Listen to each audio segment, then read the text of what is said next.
Welcome to Bracelet of Peace, a vampire dark fantasy where fate is complicated, the connection is undeniable, and some bonds are written in blood long before we ever meet. There's snark, steam, and a mate bond neither of them asked for, but can't escape. Buckle up, Coven. From haunted hearts to ancient curses, you'll find stories here that pull you in and don't let go. If you're into tales that twist the real and the unreal, you're in the right place. TM Nyxen Audiobooks. Hit that subscribe button, and let's dive in. The porch groans softly, a deep, time-worn lament, under the sudden, shifted weight. Isla carefully adjusted her grip, her arms wrapped tightly around the largest of 6 neatly stacked cardboard boxes. She crouched beside the first box, checking the shipping label, then jotted the item number beside its match on her clipboard. Her handwriting was quick but tidy. She always double-checked the contents before bringing anything into the studio. Her clipboard, precariously balanced on the very top of the stack, wobbled dangerously as she shifted her weight, a low groan escaping her lips as she braced a knee against the heavy, solid wood of the front door and kicked it shut behind her. She staggered slightly, muscles in her arms trembling with the effort, before catching her balance. A long, slow exhale escaped her lips, carrying with it a whisper. "Okay, don't drop the lapis. Please don't drop the lapis." The thought of shattered indigo and pyrite flakes made her stomach clench. It was her biggest delivery yet, a bulk order of raw stones, intricate chains, durable clasps, specialized tools, and enough epoxy to flood a small lake, or at least coat every surface in her studio for a decade. A wild, almost childish thrill buzzed under her skin like static electricity, a vibrant hum that spoke of new creations and endless possibilities. But it was carefully, almost ritualistically, tucked beneath her methodical rhythm. This quiet, controlled order was her anchor. She nudged the top box with a careful elbow, the satisfying click of her pen audible even to her, as she drew a neat check mark next to the corresponding line item on her clipboard. Box 2. Checked by Isla. From the rectangle of light that was his bedroom window next door, Vincent saw her for the first time. He hadn't noticed the new neighbors had a daughter. Hell, he hadn't seen much at all lately. His world had been a blur of fluorescent lights, hushed library whispers, and the persistent, low thrum of a hunger he was desperately trying to ignore. Night classes, family meetings, and trying not to bite people. You know, the usual. It required a surprising amount of mental energy. But there she was, bent over a towering box, a cascade of dark, sun-streaked waves falling past her cheek, the late morning sunlight catching in the strands like scattered embers. She was beautiful in that quiet, bone-deep way, the kind of beauty that wasn't flashy, didn't demand attention, but still held an almost ancient grace. Like a painting you'd walk past, dismiss in a glance, and then slow down, back up, and find yourself staring at it again, seeing new depths. He was an observer, not a participant in most human dramas, but she was an interesting anomaly. He pressed closer to the glass, his brow furrowing. She was. Lifting these things by herself? The boxes looked heavy and substantial, yet she moved with a surprising, albeit strained, capability, a remarkably sturdy set of shoulders beneath the simple t-shirt. She checked something off on her clipboard, tucked a stray strand of hair behind her ear with a precise, almost finicky gesture, and then, with barely a pause, picked up the smallest box first. Her arms wrapped around it carefully, as if it held something infinitely fragile, irreplaceable. She disappeared inside, the door swinging open and shut behind her, a faint thud that was silent from his distance. Then she came back out, her shoulders already settling into the familiar strain. Another box, another check mark, the soft, rhythmic scrape of cardboard against the porch floor. Her routine was almost ritualistic, a slow and meticulous dance of retrieval and verification. He could practically smell the dust and the faint, sweet scent of new packing materials from his perch. Vincent backed away from the window, a peculiar sense of propulsion moving him. He found himself jogging through the hall of his house, moving from window to window like some restless teenage ghost playing a ridiculous game of peekaboo with a stranger. Living room, nope. Kitchen, nope. He darted upstairs to the guest room, a room usually reserved for his great-aunt who swore by nightly seances, and finally spotted her again. Her studio sat to the side of the house, bathed in the soft glow of the sun. The large, almost wall-sized windows, usually showing nothing but dusty, unused glass, now offered a clear view into a clean, almost stark white work table, upon which she carefully set the boxes just inside. And then she smiled. Not at anyone, just at the box. It was a slow, utterly private blossoming. Not a social smile, not a polite one, but a deep, genuine curve of her lips, her eyes softening as she reached for the flap. She opened it as if it were treasure, with care and reverence, as if unveiling a priceless artifact centuries old. Vincent settled onto the cushioned window bench, resting his chin on his updrawn knees, eyes never leaving the girl with the clipboard. "Mom," he called, the word echoing faintly in the quiet house. "We've got a new neighbor." No answer. Of course. His mum was probably off doing whatever she did while he was busy trying not to be a hazard to humanity. Just the quiet tick of the kitchen clock downstairs and the wind murmuring through the old oaks outside.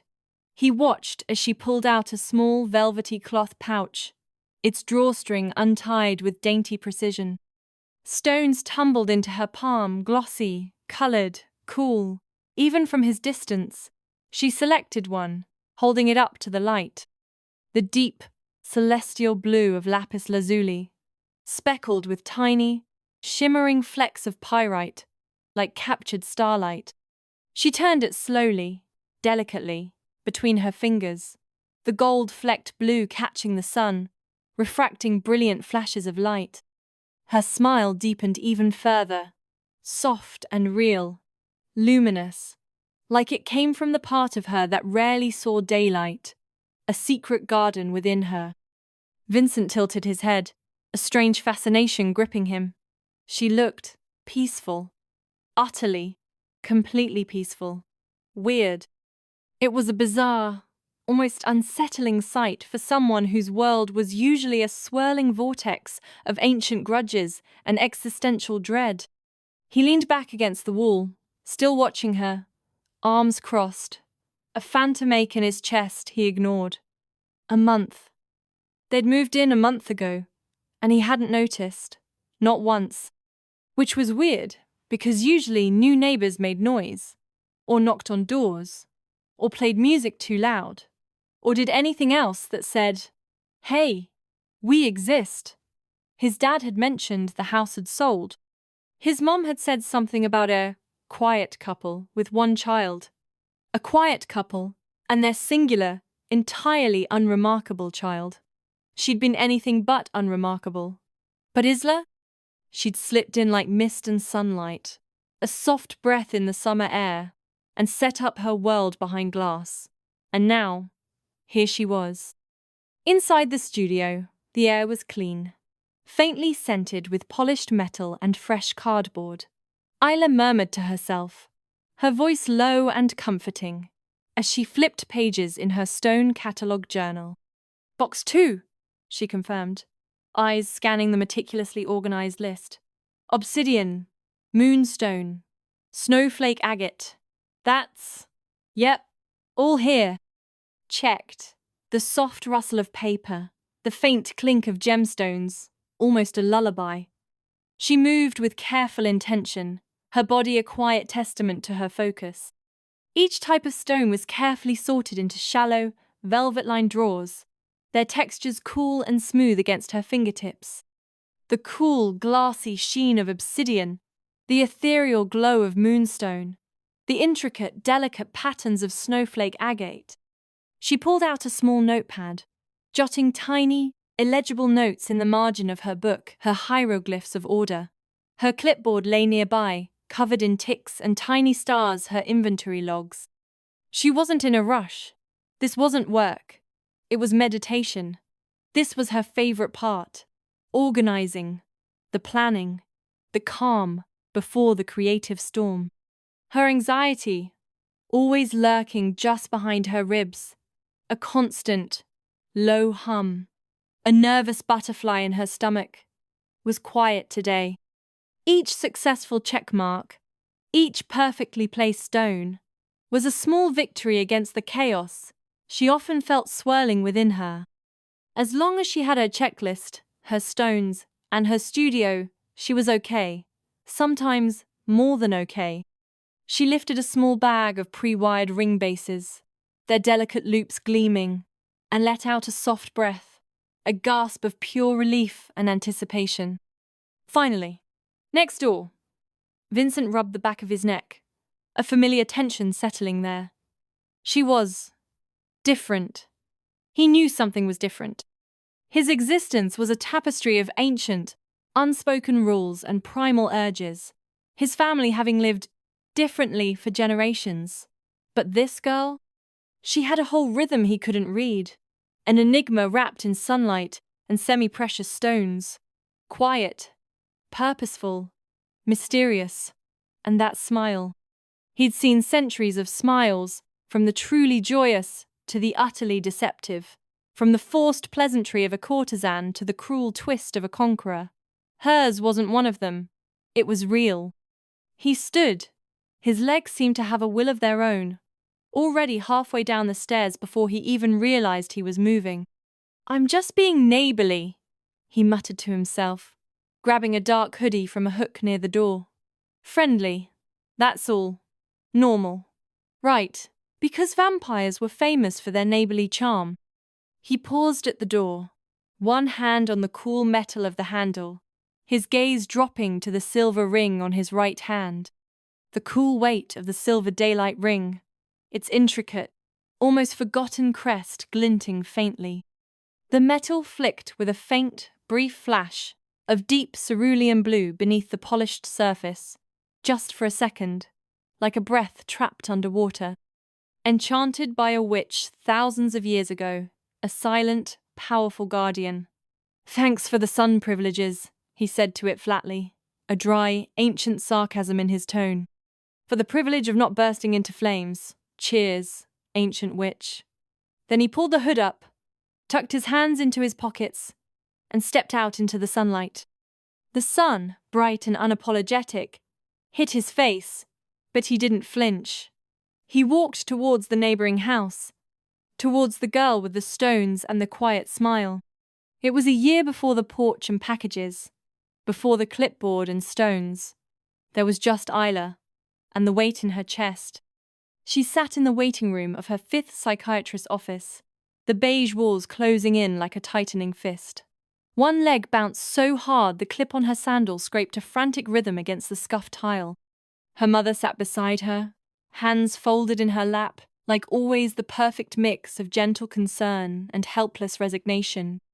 The air was thick with the scent of sanitizer and stale office coffee, a cloying sweetness that made Isla's stomach churn. The sound of a ticking clock burrowed under Isla's skin, a relentless metronome for her escalating dread. Tick, tick, tick. Why is it so loud? Why can't it just stop? "Isla?" the receptionist called, her voice a calm ripple in the suffocating quiet. She stood, heart already stammering a frantic drumbeat against her ribs. A long, sterile hallway, a closed door. Another stranger with soft eyes and a clipboard full of checkboxes, ready to dissect the parts of her she barely understood herself. The therapist, Dr. Evans, smiled. He had kind eyes, as they all did. A faint smell of vanilla air freshener hung in the air. He gestured to the plush, neutral-toned armchair opposite his own. "So, Isla, what brings you in today?" She tried to answer. Her throat tightened, a sudden, familiar constriction. Her thoughts spiraled, a chaotic storm of memories, anxieties, and the desperate need to just disappear. "Tell him what you always tell him. Don't worry about him. Don't worry, Mom. Just say you're fine. She smiled instead, that awful, practiced smile she wore like armor over the raw nerves humming beneath her skin, and lied. Just feeling a bit off, Dr. Evans.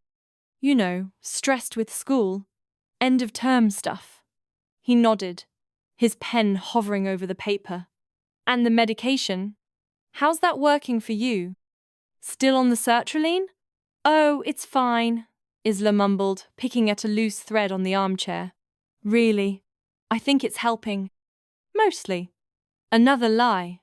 The pills made her feel like a ghost in her own body, numb but still simmering with a suppressed hum of anxiety. Like a faulty appliance constantly plugged in. Good. Good. And the coping mechanisms we talked about? Deep breathing? Journaling? Isla forced another smile. Yep. Doing all of it. Lying through my teeth. The journal is full of pages that say, too much, too much, too much. And the breathing just reminds me how hard it is to breathe. When she finally emerged from the office, blinking in the harsh afternoon light, her mother was waiting, a hopeful question in her eyes. How was it, honey? Same old, Isla mumbled, shoving her hands into her pockets. She could feel the tightness in her shoulders, the tremor in her hands that only she could detect. Did you talk about anything new? Her dad, usually quiet, added a slight edge of weariness in his voice. He'd taken time off work again for this. Isla shrugged, looking away. No, just what we always talk about. Coping mechanisms. I'm good. Just tired. The lie felt like a heavy stone in her chest now, mirroring the weight she constantly carried. She saw the flicker of disappointment, the unspoken worry in her parents' eyes. Her mother reached out, her hand resting briefly on Isla's arm. A squeeze that said, I wish I could fix this for you. Isla just wanted to be home, in her cozy, safe room, where the walls felt a little less suffocating. She didn't remember the first panic attack. Not really. Just that she was 13, in a fluorescent-lit grocery store, and everything went sideways, too loud, too bright, too much.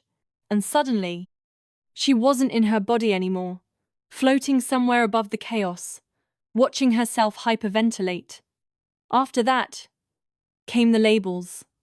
Generalized anxiety disorder, panic disorder, sensory sensitivity, medication trial after medication trial, side effects, withdrawal, you'll feel better soon, try this, stay positive, and through it all, no peace, not real peace, until she found the necklace.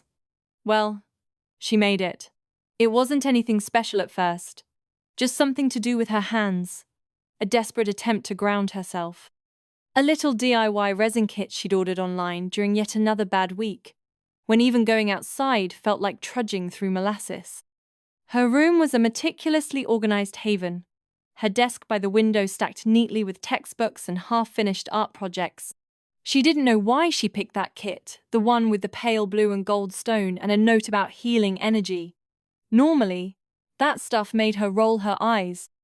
Cynical thanks to too many years of fruitless alternative remedies her mother had dragged her to.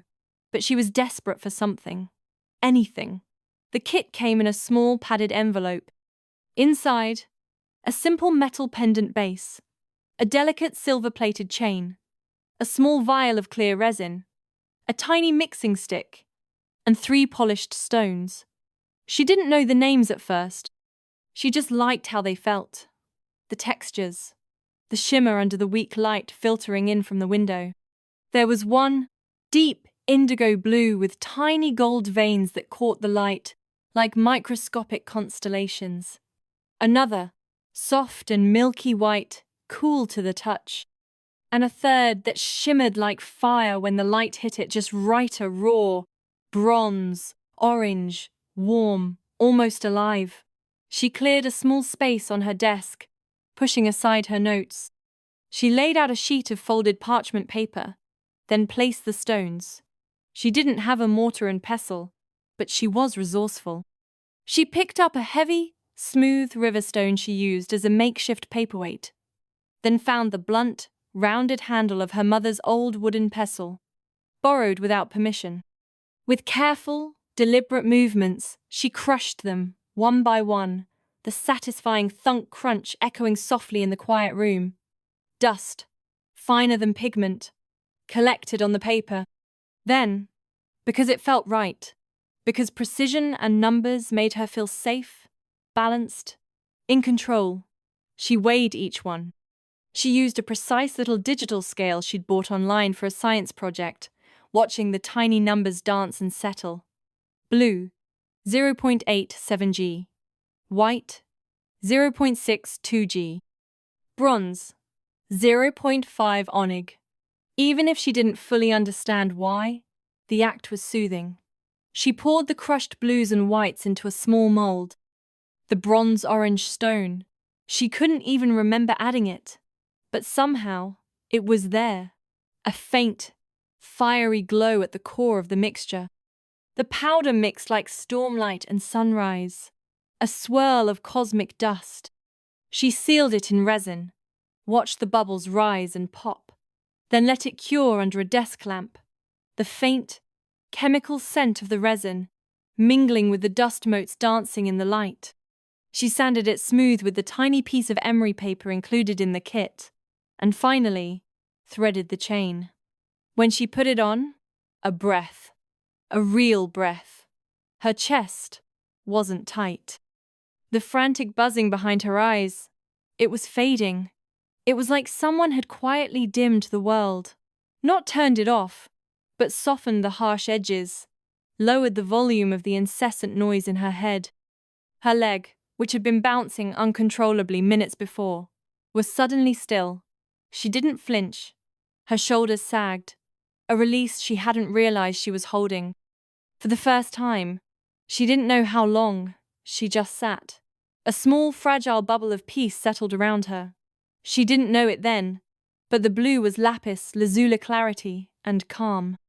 The white was moonstone balance and inner guidance. And that burnished orange? It glowed faintly at the core, like something that had always been there, waiting. Sunstone, emotional healing, joy. The stone that dispels darkness. She touched the pendant lightly, feeling its warmth through the metal. A strange, quiet hum resonated in her fingertips. She didn't call it magic, not yet. But it felt like her own personal recipe for peace, the only thing that ever truly quieted her thoughts. Like a volume knob had turned down. She sat there for a full 10 minutes without twitching, flinching, or bracing herself for something bad to happen. It didn't fix her. It didn't cure anything. But it helped. In a way, nothing else ever had. A tiny, obsessive scientist was awakening within her. That night, she slept through without waking up. The next day, she took the necklace off while showering and, within 20 minutes, the buzzing anxiety was back. A low, persistent thrum beneath her skin. Coincidence? She didn't believe in coincidence. She began experimenting. Her first notes were scribbled on the back of an old, unfinished essay. Lapis, moonstone, plus, orange, quiet. Isla started ordering small batches of stones online, cheap, tumbled specimens she could afford with her allowance. Some common, some obscure.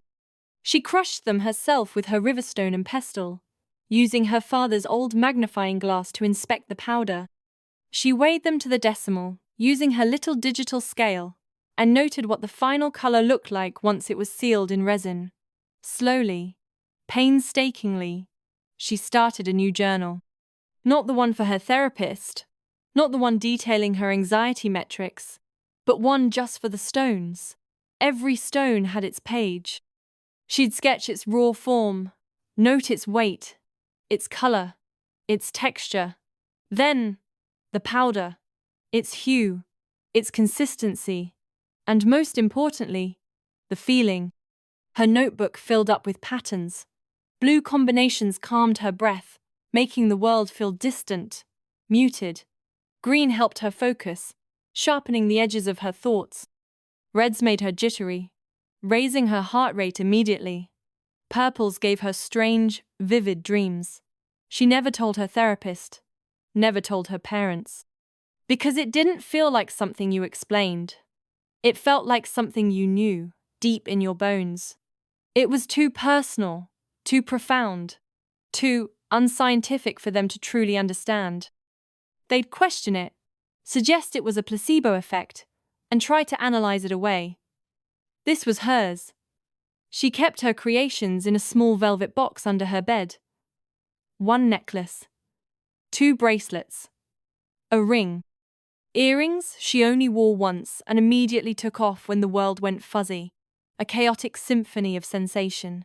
She began writing notes in a second journal, one not just about anxiety symptoms, but about feeling. Resonance, reactions. A quiet, meticulous routine began to form around her experiments, a grounded ritual that contrasted beautifully with the almost magical effects she was discovering. A year later, she had an entire catalogue system, boxes labelled, a personal coding system for which combinations were useful, which ones were dangerous. She still got anxious. Still had days where everything felt like too much, when the world pressed in. But now, she had a map, and the stones had become her compass. Back in her new studio, Isla stood at the table, brushing flecks of dust from an empty drawer. Sunlight streamed through the large window, illuminating the tiny particles dancing in the air. She looked down at her necklace, the very first piece she ever made. It lay against her shirt, a comforting weight. The lapis shimmered, deep and blue like still water, catching the morning light. Specks of moonstone caught the light, pale and soft, as if trying to hold the world steady. And at the center, nestled between the two, was a warm bronze glint knot, quite orange, not quite gold. She couldn't remember which stone it was. She'd gone through her notes, her supply lists. Nothing matched the original description of the kit, but it glowed faintly under the surface, like something alive, something that had ended up there on purpose, a serendipitous magic. She touched the pendant lightly, the smooth curve warming beneath her fingertips, breathed, and the noise eased.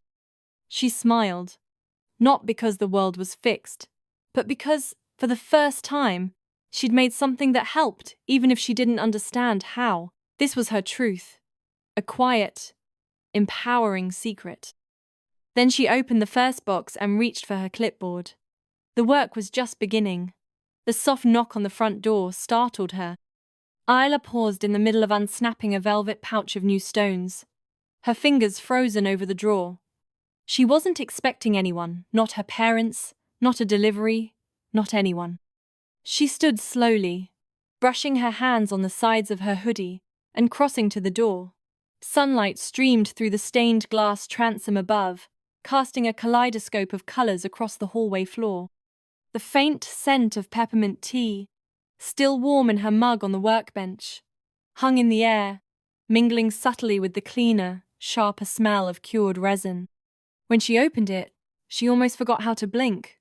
The boy standing on her porch had shoulders like he was used to leaning on doorframes, and a face like he'd been carved with unfair symmetry.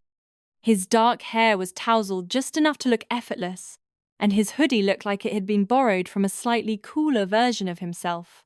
But it wasn't the looks that hit her first. It was calm. She didn't feel on edge, not like she usually did with strangers. A distant hum of a lawnmower from a few streets over was the only sound breaking the afternoon quiet. He gave her a small, even smile. "Hey," he said. His voice was deeper than she expected, a comfortable rumble. "Sorry to bug you. I saw you hauling in some pretty serious boxes earlier and figured I'd offer a hand.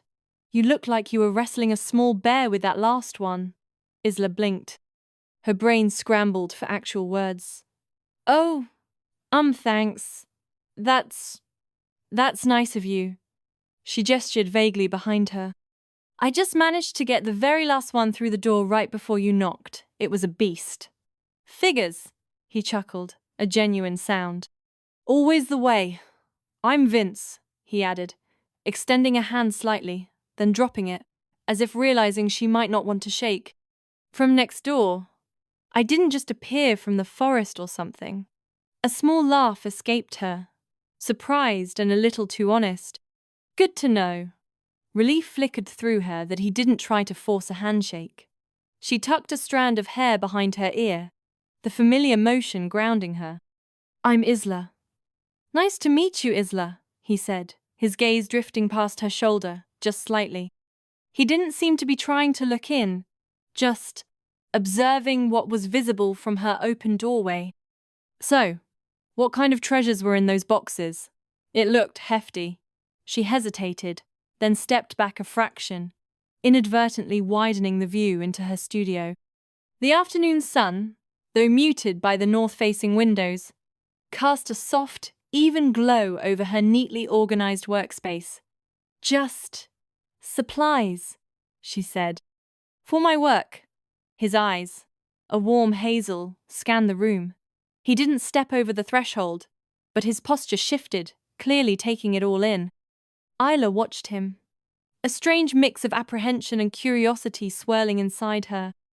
Usually she'd be tightening up, the familiar coil of anxiety in her stomach already forming, but with him it was absent. He was just looking, not trying to impose. He noticed the workbench first, meticulously organized, tools laid out with precision, tiny tweezers beside delicate sanding bits, miniature scales gleaming under the light. Her drawers, she knew, were all perfectly labeled, though he couldn't see that from here. You make jewelry?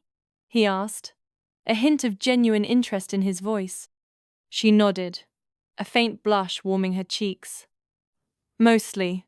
Stones, resin, calming pieces. That explains the Dragon Horde delivery, he said, a slow smile spreading across his face. He didn't touch anything, didn't point, just observed. Looks precise and beautiful.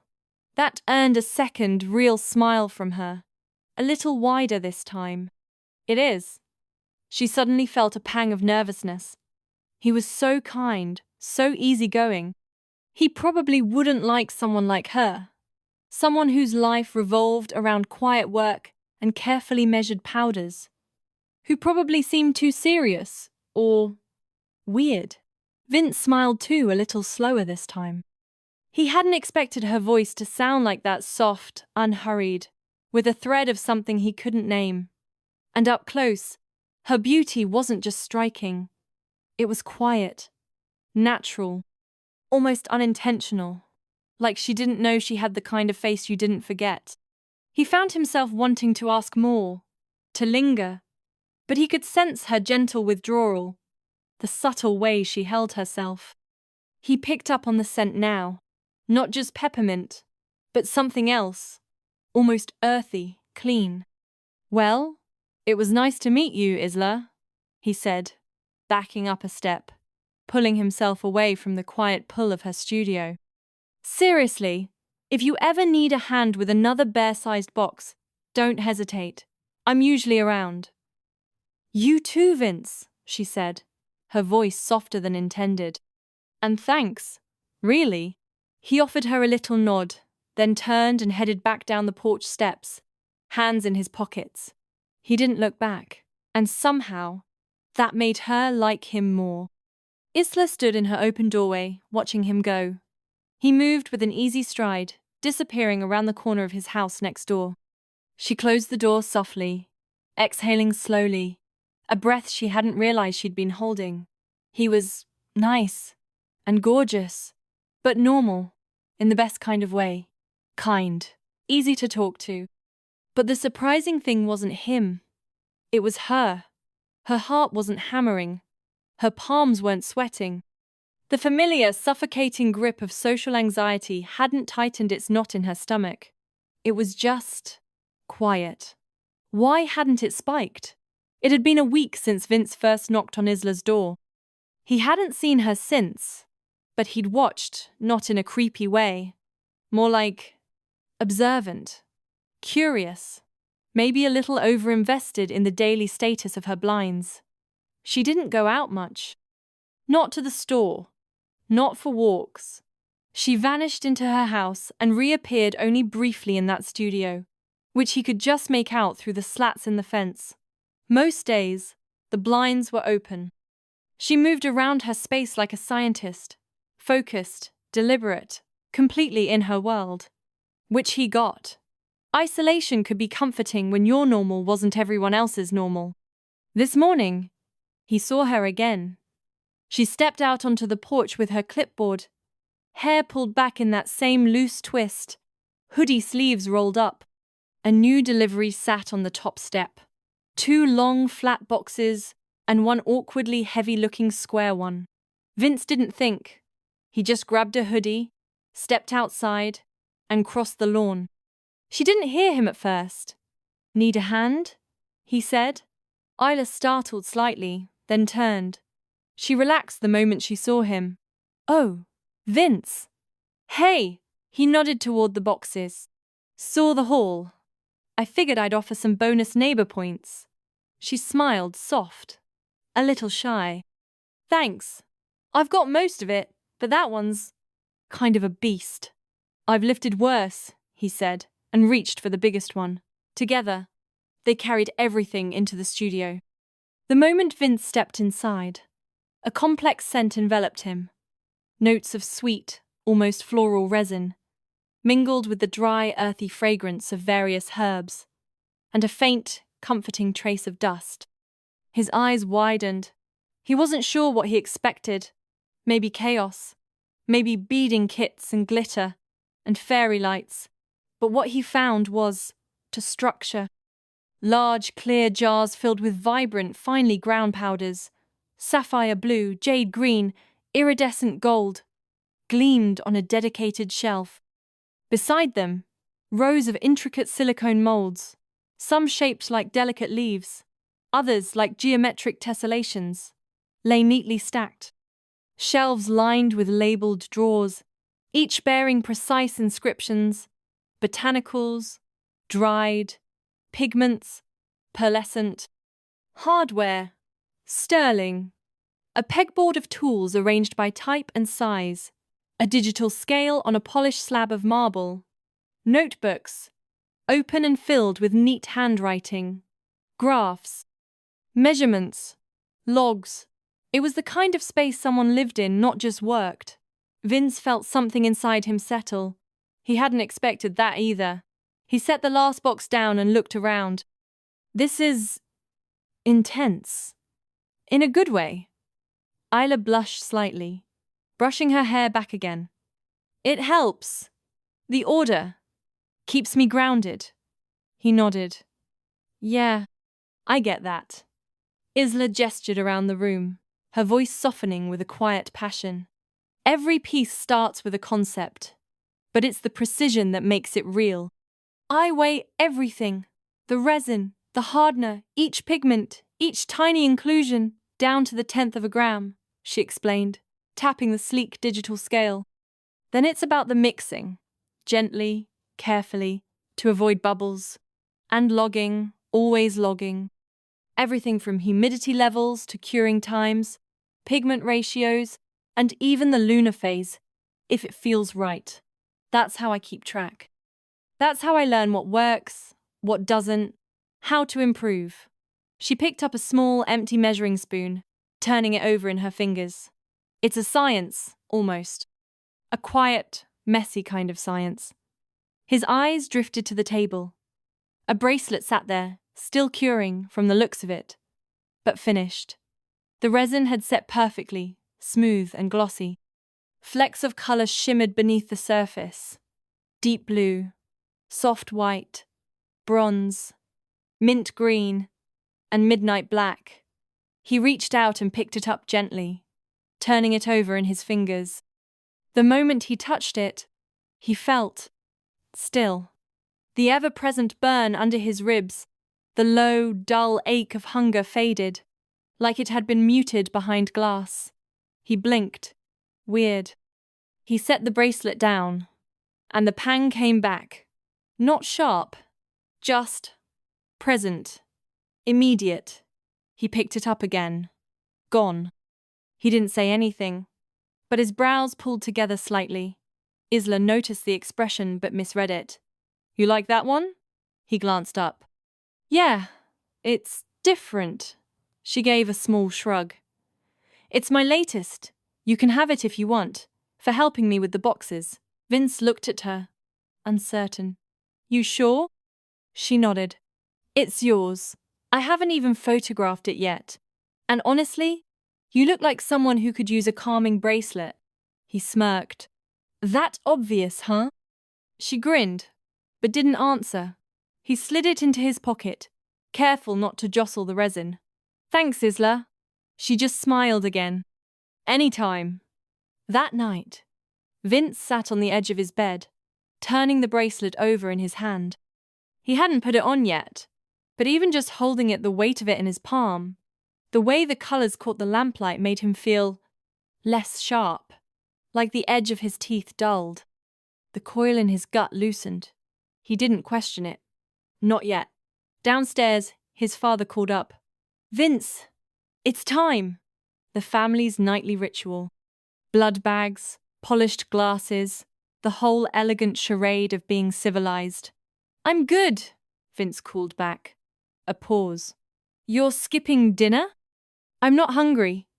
There was a longer silence this time. Then, all right. In the kitchen, his parents exchanged a look, equal parts surprise and suspicion. Upstairs, Vince lay back on his bed, eyes on the ceiling, bracelet still in hand. For the first time in as long as he could remember, he meant it. The days stretched softly after Vince left Isla's studio with the bracelet. Neither of them made a big deal of it, but something unspoken had settled in the space between them. Something calm, natural. Like the bracelet itself had shifted the current, laying down a new, gentle rhythm between their two porches. Vince had taken to lingering a little longer on his porch when he knew she was in her studio. Not watching, not obviously, just existing in her orbit. He might adjust a porch plant, hum a tune, or pretend to be deeply engrossed in his phone, but his awareness was always tuned to the quiet hum coming from her open studio window. Enough to make himself visible, to give her the chance to wave if she wanted. Sometimes she did, a small gesture that sent a quiet warmth through him. Isla, for her part, found herself expecting him. Not hoping. That was too dangerous a word. Too loaded with potential disappointment. But expecting. A soft hum of anticipation would begin around the time the afternoon sun started to angle steeply across her workbench. And when he showed up one afternoon, a sturdy thermos in his hand, leaning against her porch post like he did it all the time, the sight of him framed by the golden sunlight surprised her not with shock, but with a quiet sense of rightness. She surprised herself by inviting him in. You like peppermint? He asked, holding up the thermos. A faint curl of steam, sweet and sharp, rose from the spout, mingling with the earthy scent of her resins. It's my favorite, Isla replied, a genuine smile replacing her initial surprise. How did you know? He shrugged, a flicker of a smile in his own eyes. You smell like it sometimes. Not in a weird way, just, it's a thing I noticed. Comes through the open window when you're mixing. She laughed softly, the sound like wind chimes. Thanks, I think. Don't just stand out there, Vince. Come in. She stepped back, gesturing with an open hand, the aroma of warm tea now filling the porch. You're welcome, I think, he echoed, stepping over the threshold. A hint of the cooler outside air momentarily brushed past her, a pleasant contrast to the warmth of the studio and the tea he carried. Inside the studio, Vince wandered slowly, respectfully, his eyes scanning the shelves.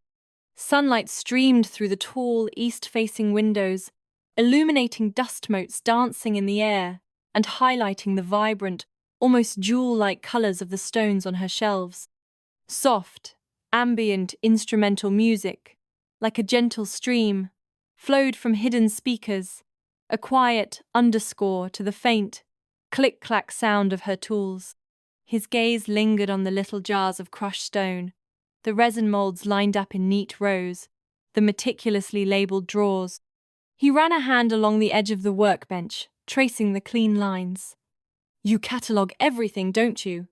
he observed, his voice low with unfeigned appreciation. She nodded, turning from where she was, tidying a small tray of empty molds. "Every mix, every weight, every reaction helps me track what works, what doesn't.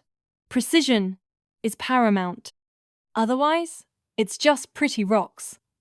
"Meticulous," he murmured, picking up a small, perfectly labeled vial of powdered rose quartz. "I respect that. It's not just neat, it's intentional. Every piece has its place, its purpose. I get that."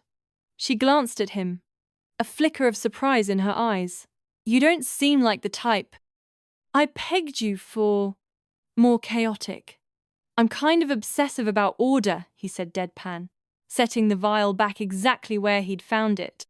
"My room's like functional chaos, organized mess, less frat boy, more librarian with a control issue." Isla raised an eyebrow, amused. "That tracks." He leaned a hip against the table, arms crossed. "What? You expected me to have a lava lamp and discarded protein shakes." "I was leaning more toward the gaming dungeon," she teased. "You know, dark lair, weird glowing keyboard." He grinned. "Oh, I have the keyboard. I just alphabetized my book spines next to it." That made her laugh, a genuine laugh she hadn't felt in years. She nudged the stool beside her. "Come see what I'm working on." "Always," he said, settling onto the stool, the weight of the thermos now resting on his knee.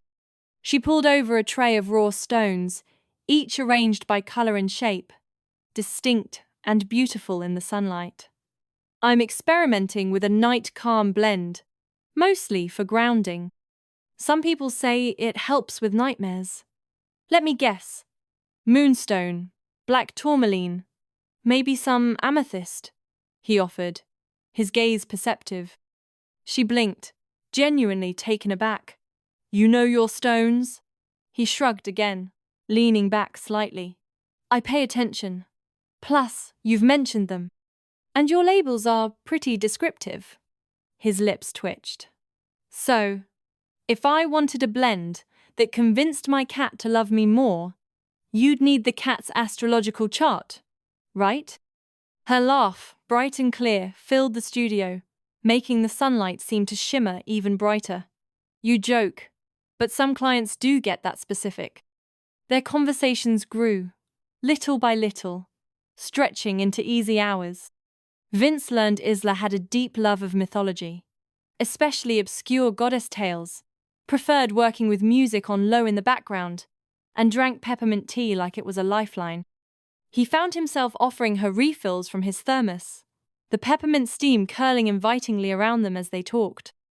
Isla learned Vince read everything from political theory to old horror novels, hated streaming shows unless he could binge them, and had a surprisingly soft spot for terrible puns. They discovered a shared reverence for careful craft, for details, for stories meticulously told. It wasn't just about cleanliness, it was about control, about finding peace in predictable patterns when the world outside often felt chaotic. This silent understanding, this shared need for order, wove a subtle, strong thread between them. One afternoon, as she measured crushed amethyst into a tiny mold, her fingers precise and practiced, she glanced up. "What are you always thinking about when you go quiet like that?" Vince looked over from where he was idly flipping through a book of mineral formations. "Mostly how not to say something weird, or just trying to categorize the chaos in my head." She laughed again, a warmer, more familiar sound now. "You're doing okay so far." No truly weird comments. "That's because I rehearse in my head like it's a Shakespeare monologue. Every line, every inflection. So what's your favorite line you've rehearsed for me?" He tapped his chin thoughtfully, a small, genuine smile playing on his lips. Probably. Do you want help labeling your rock army? She snorted, a spurt of laughter escaping her. You joke, but I do call them that in my head. My tiny, powerful rock army. He leaned closer to a drawer labeled soothing, mixed, a label perfectly centered. You're not wrong. This feels like prep for some magical battle. A very organized, therapeutic battle. She tilted her head, her gaze meeting his. Maybe it is. Just not the kind people notice. He looked at her for a moment longer than he meant to, his eyes unreadable but intense. I notice. She went still. Her fingers hovered over a piece of raw quartz, the soft strains of music in the background seeming to fade, leaving only the quiet hum of their shared awareness. That means more than you think, Vince. He didn't press it, didn't make it awkward. He just offered a soft, knowing smile and sipped his coffee, the warmth radiating from the cup. They were quiet together again, the silence not awkward, but easy, comfortable. A new kind of emotional intimacy had begun to settle, slow and steady, like the precise layering of her carefully chosen stones. That night, Vince didn't need the bracelet to feel grounded, but he wore it anyway. A quiet, solid presence against his wrist, a tangible reminder of the quiet, solid connection he was building. They started texting. It wasn't a sudden deluge, more like a hesitant drip that slowly, then inevitably, became a steady stream. It began with Vince sending her a meme about lapis lazuli, a badly photoshopped crystal wearing sunglasses and holding a martini. The caption read, "Feeling spiritually aligned, and a little bit fabulous." Isla, perched on her worn velvet armchair, surrounded by half-finished wire-wrapped pendants and scattered stones. Her studio, usually a haven of quiet contemplation, felt a little brighter. She picked up her phone, a faint smile playing on her lips. Isla replied with a sarcastic gif of a rock person shrugging, captioned, "When you're grounded, but emotionally unstable." She liked the bite of it, the unexpected humor. She liked that he'd started it. By the third exchange, it had somehow become a daily ritual. A quiet hum underlies her days. Vince, leaning against the cool stone of his window frame, watched the city lights blur into a soft glow. The hunger, a familiar thrum beneath his skin, was muted, almost an afterthought. The light, serene bracelet on his wrist felt like an unassuming weight, yet it was the anchor that kept the usual restlessness at bay. He felt stable.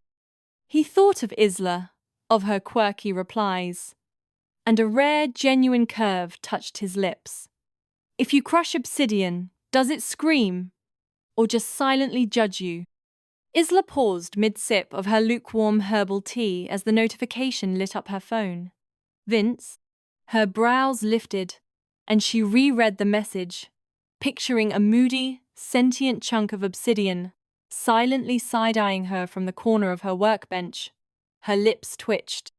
Her fingers moved fast. Depends. Mortar or bare hands, you dramatic menace? Vince chuckled. A low sound in his quiet room. Bare hands, of course. She knew him, or at least, she was learning to. There was a thrill in that, a strange flicker of connection that warmed him more than he cared to admit. Bare hands. Obviously. Mortars are for cowards. Isla's laugh was a quick, sharp burst. She could almost hear his deadpan delivery. Her quirks usually alienated people, but Vince seemed to get it. Or at least, he played along. So you're dangerous. Good to know. He liked that. Liked that she saw through the dry humor to something else. Something interesting. Only on Tuesdays, Isla started saving their conversations. Not on purpose. Just screenshots. A folder named something vague, like inspiration. Except she never opened it for work. She found herself waiting for his name to pop up, a small flutter in her chest. listening for the tiny buzz of her phone, which lay on the table beside her, bathed in the warm glow of her salt lamp. She told herself she wasn't disappointed when it stayed silent for too long. And when it lit up with Vince, she smiled. A genuine, unadulterated smile that reached her eyes. One night, in her studio, it felt particularly vast, the silence stretching taut around her. She typed and retyped a response 3 times. Just one sentence. Isla stood by her window, looking out at the city lights mirroring the stars, a familiar ache of loneliness, her only companion. She wanted to say something real, something vulnerable, but her fingers hovered, hesitant. That old guard, always ready. You make the quiet feel less lonely. She stared at the words, her breath catching. Too much. Too soon. Too honest. She deleted it, the tiny digital erasure of a physical pang in her chest. Instead, she sent, "You're not the worst."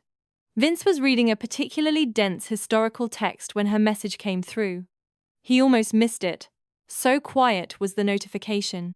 He picked up his phone and saw her words. Not the worst. A huff of air escaped him, a sound akin to laughter. He pictured her, probably surrounded by beautiful rocks, trying to sound aloof. It only made her more endearing. Wow, high praise. I'm blushing. Isla rolled her eyes, but warmth spread through her. Maybe not vulnerable, but it was them. Good. Now go write a haiku about how fabulous I am. Vince leaned back in his chair, a mischievous glint in his eyes. A haiku? Challenge accepted. He thought about her sharp wit, her surprisingly sweet nature, and, yes, her affinity for rocks. The bracelet felt cool and steady on his wrist, the subtle hum of it a reassuring presence. The usual edge of his constant low-grade hunger was absent, replaced by a quiet contentment. Already done. Your rocks scare me less than your ability to read my soul in text. She snorted out loud, nearly dropped her phone. The absurdity of it, the surprising truth hidden in the terrible meter. It was him. So perfectly deadpan and insightful. That's terrible. I'm framing it.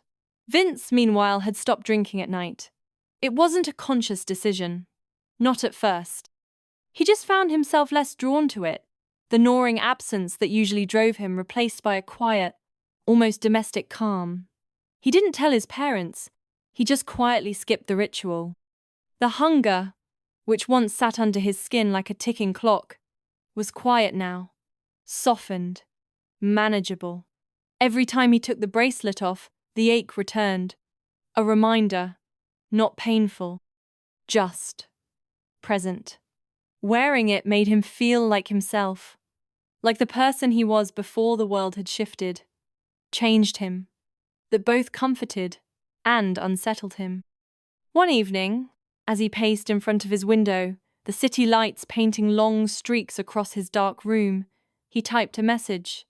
He was thinking of the bracelet, of the steady presence it had become, and of Isla. Hey, if I bought 3 more bracelets, would you judge me? Isla was sketching designs for a new moonstone piece, her desk lamp casting a soft pool of light on the paper. She looked at his text, a little quirk of amusement on her lips. Was he genuinely anxious about buying more accessories? Or was this another Vince brand riddle? Only a little. Why? Is 3 your anxiety number? Vince paused. Anxiety number? She wasn't wrong. There was a deep-seated hum of unease that the bracelet seemed to quiet. Something like that. Isla put her pencil down. An idea sparked. This was her world, her comfort zone. Maybe she could share it. Maybe it would help him. I could teach you to make your own, you know. Might help you stay balanced. A dangerous thought.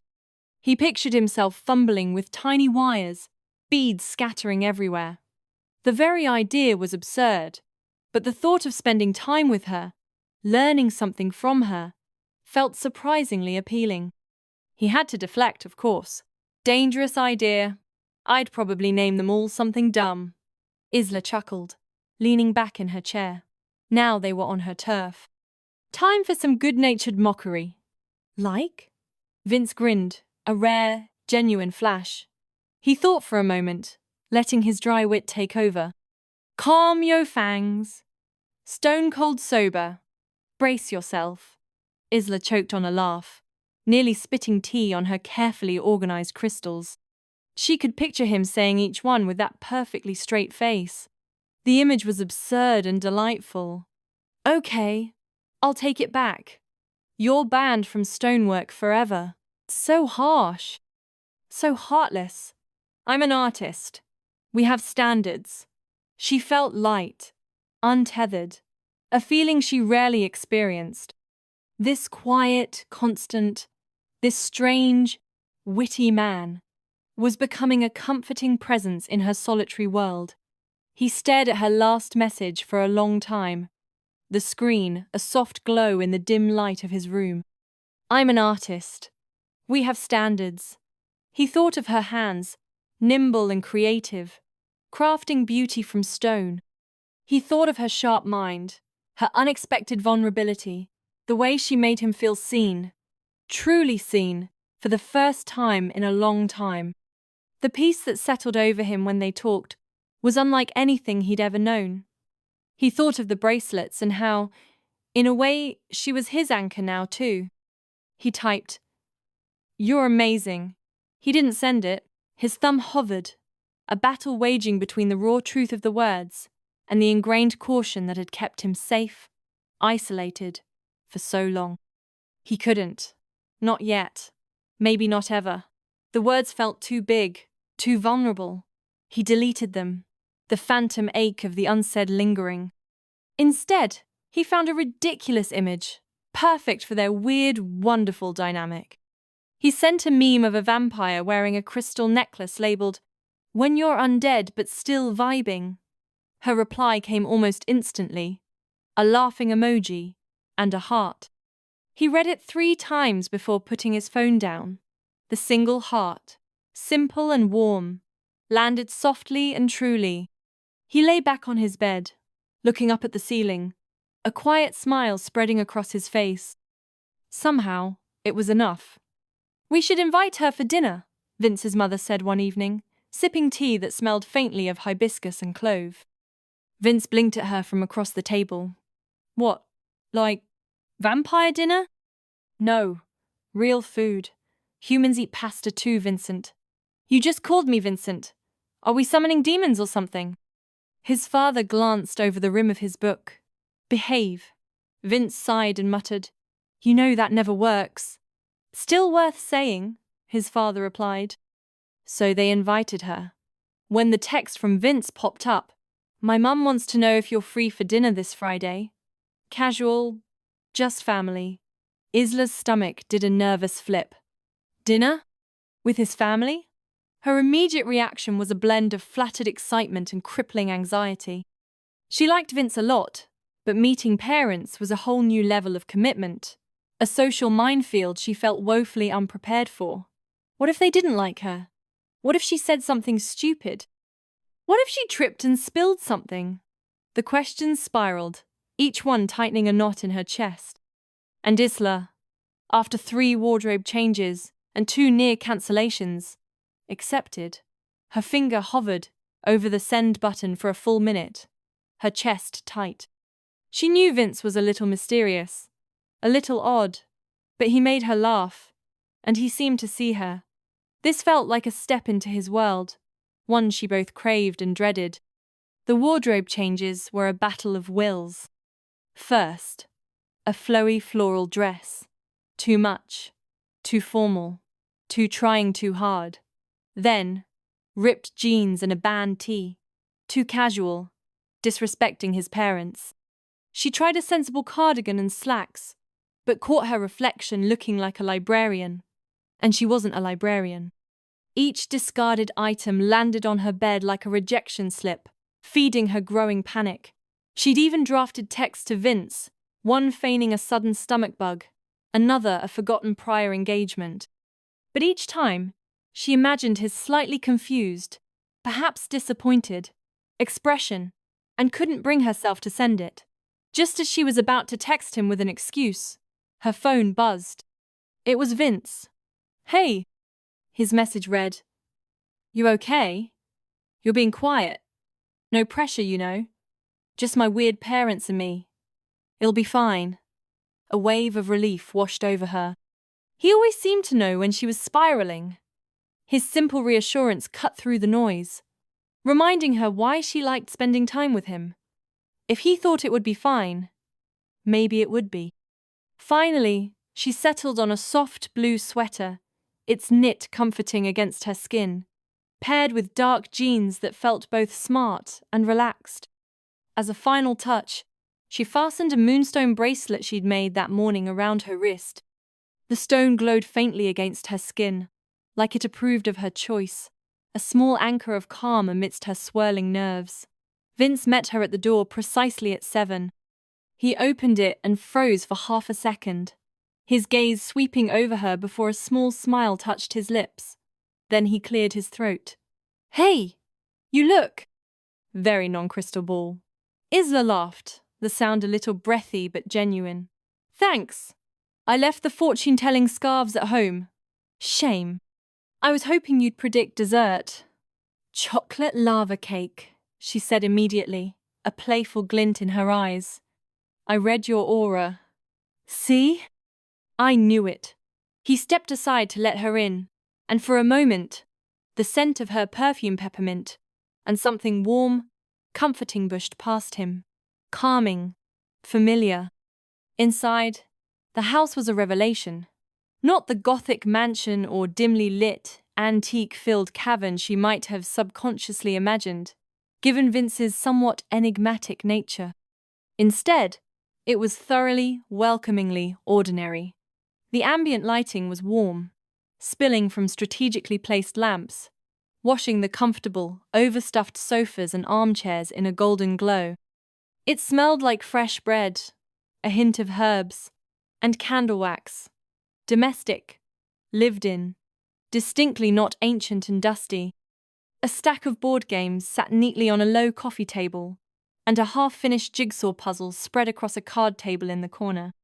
There was a warmth that permeated everything, a sense of quiet comfort that immediately began to ease the frantic beat of Isla's heart. Vince's mother appeared in the archway between the kitchen and dining room, a smile already on her lips, her eyes crinkling at the corners. She looked kind, dressed in a simple but elegant blouse and trousers, nothing that hinted at anything out of the ordinary. "You must be Isla! Welcome!" Her voice was soft, inviting. "Hi, thanks for having me," Isla said, instantly unsure where to put her hands. Clutching the decorative box containing the chocolate lava cake she'd brought as a hostess gift. "You brought light into our son's vocabulary," his mother said dryly, her gaze twinkling between Vince and Isla. "We're already grateful." Vince rolled his eyes, a familiar exasperated sigh escaping him. "She's exaggerating." "Am I?" "You've grunted at us for the last 3 years." His father emerged next from what looked like a home office, offering a polite, almost gentle nod. He was quieter than his wife, but his eyes held a genuine warmth. "Pleasure to meet you, Isla. Vince has mentioned you." "Only good things, I hope," Isla ventured, a nervous smile playing on her lips. Only things that made him smile. That stunned Isla into silence for a beat, a blush rising on her cheeks. Vince talked about her? And smiled?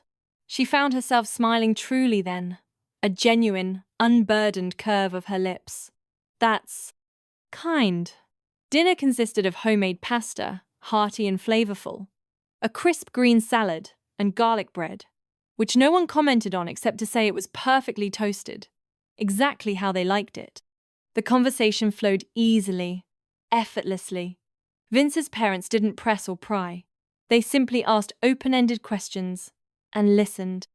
His mother was genuinely curious about Isla's jewelry making, asking about her creative process and whether she sold her pieces. His father, quieter, nodded along, his gaze attentive, offering a thoughtful comment here and there that showed he was truly engaged. Isla found herself relaxing more than she'd ever expected, sharing details about her craft, telling anecdotes about her quirky customers. She felt an unexpected sense of acceptance, like she'd passed an unspoken test she hadn't even known she was taking. This was just a normal, loving family. Then Damien arrived. He breezed in through the front door, leaving it ajar behind him. Tall and impossibly confident, he moved with a panther-like grace, his eyes glinting like he was born under a spotlight, drawing all attention. His dark suit was perfectly tailored, his hair swept back in a way that screamed expensive styling. "Sorry I'm late," he said, flashing a smile that had too many watts behind it, designed to charm and disarm. "Had to deal with some things." He offered a vague, dismissive wave of his hand. Vince muttered under his breath, just loud enough for Isla to hear. Probably a mirror. Isla stood politely as Damien entered the dining room, her polite smile feeling a little stiff around the edges. There was an immediate shift in the room's energy, a sudden, almost jarring brightness. "You must be Isla," he said, gliding towards her, taking her hand in both of his like he was about to serenade her, his thumb stroking her knuckles in a gesture that felt both intimate and slightly inappropriate. His gaze was intense, unwavering. "Guilty," she said, trying not to laugh awkwardly, a faint blush rushing to her cheeks. She tried to pull her hand back subtly, but he held it gently captive for a beat longer than necessary.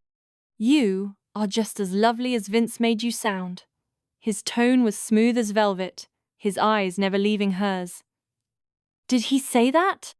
She glanced at Vince, whose expression had tightened almost imperceptibly. "No," Vince said flatly, his voice devoid of humor. Dinner continued, but Damien's attention didn't drift. He settled into a chair, but his focus remained almost entirely on Isla. He leaned in when she spoke, his head cocked attentively.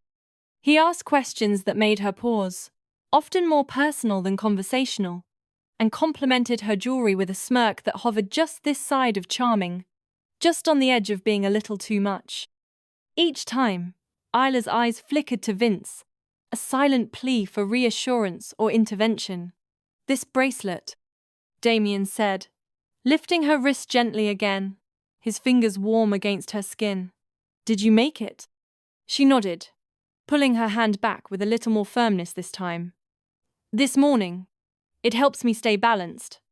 "Looks good on you," he said, his gaze lingering on her. "Thanks," she said softly, her discomfort growing. She looked at Vince again, a silent question in her eyes. He met her gaze. His expression was unreadable, but his jaw was set, a muscle ticking subtly along his cheek. He said nothing, but his presence felt like a quiet anchor. After dinner, as they all stood and Isla helped carry plates into the kitchen, Damien followed close behind her. "You are fascinating," he said, his voice a low hum intended just for her. "Do you have a studio I can see sometime? I'd love to see where the magic happens." "Maybe," she said, trying to keep her tone light, dismissive. "It's usually a mess." "I doubt anything about you is messy," he countered smoothly, stepping closer, infringing on her personal space. She gave a tight, polite smile and moved to rinse a dish, presenting her back to him. The polite laughter she'd managed all evening felt stretched thin, about to break. "Damien," Vince said from the doorway, his voice low but firm, cutting through the kitchen's warm hum. "Mom wants you to help dry." "Oh," Damien said, with a final lingering wink at Isla that felt anything but innocent. "Duty calls." He straightened, a hint of annoyance flashing in his eyes, before he plastered his charming smile back on and strolled away, leaving the kitchen feeling suddenly lighter, the air less charged. As he left, Isla exhaled slowly, a wave of relief washing over her. Vince leaned against the frame, his arms crossed. "You okay?" "Yeah," she said, running water over a plate. "He's a lot. He always is." Vince's eyes scanned her face, assessing, then landed on her moonstone bracelet, still glowing faintly. She looked at him again, this time a little longer, a new question forming in her mind. His parents were so normal, so warm. Vince was Vince, reliable and steady. But Damien was a wild card, a jarring element in this otherwise perfectly ordinary home. And Vince's almost passive reaction, his quiet observation rather than a more direct intervention, left a subtle, unsettling impression. It wasn't distrust of Vince. Not exactly, but a faint, almost imperceptible crack in her comfortable perception of his world. "Thanks for dinner," she said softly, the words feeling genuinely heartfelt. "And for being you." Vince shrugged, pushing off the doorframe. "You brought chocolate lava cake. I'm pretty sure I owe you." She laughed, the easy sound returning, and that was how the evening ended, with the lingering taste of chocolate and the comforting normalcy of Vince. But Vince had seen it all. Every time, her eyes darted for an escape. Every time Damien leaned too far into her space, his charm crossed into something predatory, and he filed it all away. The quiet tension in his jaw, a silent promise that some things, some people, deserved to be handled very carefully indeed. The house had quieted after dinner. Dishes were done, the lights were low, and Vince had just started up the stairs, planning to read something forgettable before sleep. The stillness of the house, usually a comfort, now felt charged, like the calm before a storm. He was halfway to his room when Damien's voice stopped him cold in the hallway. "She's different," Damien said, leaning against the wall like he was settling into a confession booth, a faint, almost predatory interest in his tone. "Not like the others." Vince kept walking, not bothering to stop. He knew where this was going. "I mean it," Damien pressed, pushing off the wall to follow. The familiar scent of his brother's expensive cologne, usually comforting, now seemed cloying. "There's something about her. She feels quiet, like you could get lost in her and not care if you ever found your way out." Vince stopped, turned. His arms folded across his chest, muscles tightening. "She's not a puzzle to solve, Damien. And she's not a girl you charm just because you're bored." Damien's smirk didn't waver, a glint in his eye that Vince knew far too well. "So you are into her?" Vince's jaw flexed. "She has anxiety. She builds trust slower than anyone I've ever met. Every little thing, every lie, every casual slight. It doesn't just hurt her, it shatters her foundations." "Don't push her." His voice was low, laced with a warning that went beyond fraternal concern. "I'm not pushing," Damien said innocently, raising both hands, a slight, almost imperceptible shrug accompanying the gesture. "I'm observing. From a safe distance, of course." The last part was dripping with sarcasm. "Observe from a distance!" "Or not at all," Vince growled, taking a step forward. His shadow loomed over Damien in the dimly lit hall. "She's not some anthropological study for your amusement." Damien tilted his head, amusement still dancing in his eyes. "Touchy. You usually save that tone for blood suppliers and werewolves. You're testing boundaries she doesn't have the strength to push back on yet. That doesn't make you clever. It makes you cruel, Damien. And I won't stand for it. Not with her." Damien blinked, just once. For a breath, the smirk faltered, replaced by a flicker of genuine curiosity. "You like her?" he said, quieter now. "Like? Genuinely?" Vince didn't respond, his gaze unwavering, challenging his brother to deny the truth of his words. Damien studied him for a long moment, then leaned back against the wall, arms crossed casually, the brief moment of genuine interest replaced by his usual nonchalance. "Okay. Fine. I won't touch her." He emphasized the word with a subtle sneer, as if touching was the only kind of harm he knew. Vince arched a brow, unimpressed. "That's the baseline, Damien. Not a favor. not a negotiation. That's the bare minimum of decent human behavior, which you often forget. Noted, Damien said, pushing off the wall. He turned to go, then paused, looking back over his shoulder, a knowing, almost conspiratorial glint in his eye. You always did go for the rare ones, he said, a slow, mocking smile stretching across his lips. I just usually get there first. And with that, Damien pushed off the wall and sauntered down the hallway, the faint echo of his footsteps seeming to mock Vince with every receding sound. Vince didn't move, didn't flinch. He just stood there, watching the space where his brother had been, the cool air of the hallway suddenly heavy. A cold knot formed in his stomach. Damien might have said, noted, but the casual shrug, the glint in his eyes, the final, taunting words, none of it suggested genuine understanding or compliance. It felt like a challenge accepted, a game already in play. He stood there for a long moment, listening to the silence of the house, a deep, unsettling worry settling over him. Isla trusted slowly, sure, but she was open in ways no one else dared to be. Vulnerable, honest, like she didn't know how to be anything else, and Damien, with his charming smiles and casual cruelty, was exactly the kind of force that could leave her shattered beyond repair. The next invite came a few days later, a simple text from Vince that popped up on Isla's phone, offering a familiar balm. Movie night at my place. Parents call it a stay-in movie night. Just something casual, blankets, popcorn, normalcy. Isla had hesitated for a long moment, her finger hovering over the screen.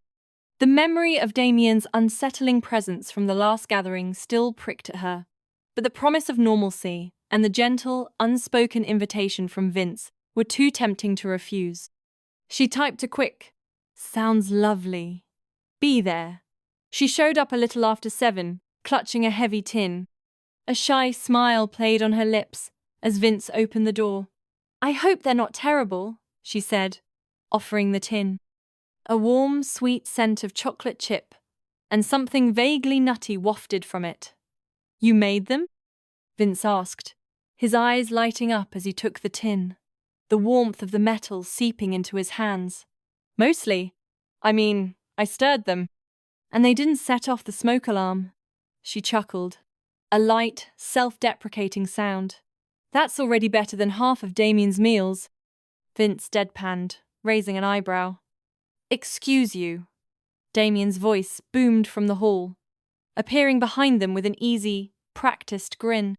He leaned against the doorframe, all casual confidence. "My grilled cheese is legendary." Vince didn't even turn. "Legendary for requiring a fire extinguisher." Isla laughed, a genuine, unfettered sound that visibly relaxed her. The tension from anticipating Damien's arrival seemed to melt away for a moment. She followed Vince into the living room, which had been transformed into a haven of comfort. Plush throw blankets were piled in soft cascades across the deep cushions of the couch, a testament to Vince's parents' dedication to coziness. A projector hummed softly on a low table, casting a faint, rectangular glow on the wall above the entertainment unit, where a collection of classic horror movie posters was usually displayed. Soft, ambient lighting from a few strategically placed lamps, and even a string of fairy lights draped across a bookshelf, gave the room a warm, inviting aura. The main lights dimmed further, plunging the room into a comfortable twilight. The familiar scent of buttered popcorn filled the air as a large bowl was passed around. Vince settled onto one side of the couch, sinking into the cushions, and Isla naturally gravitated to the space beside him. Without a word, their shoulders brushed. A comfortable, quiet proximity. Damien, instead of taking the single armchair, deliberately chose the opposing side of the couch, ensuring he was directly across from Isla, creating a triangle of seating. The movie started an old, black-and-white vampire flick Vince had chosen, ironically, its dramatic score filling the quiet. Isla leaned in toward Vince, her voice a low murmur. "Really? A vampire movie?" He smirked, catching her eye in the dimness. "I thought we'd lean into the stereotypes." "Bold. I like it." She smiled, the corners of her eyes crinkling. For a while, they watched in mostly comfortable silence, the rhythmic hum of the projector and the occasional dramatic shriek from the film filling the gaps. Mostly. Halfway through, Damien stretched. A long, deliberate movement that somehow managed to take up more space on the couch. He then turned his body slightly toward Isla, angling himself to face her more directly. Vince, remember when you thought you could climb the chimney like Spider-Man and just slid down like a sad raccoon? Vince groaned, rubbing a hand over his face. I regret telling you anything. Ever. Oh, come on. It's a story of resilience, Damien said, his voice laced with a playful coaxing.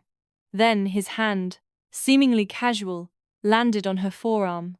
A light, lingering touch that wasn't quite a pat, nor a full grasp. It was just there.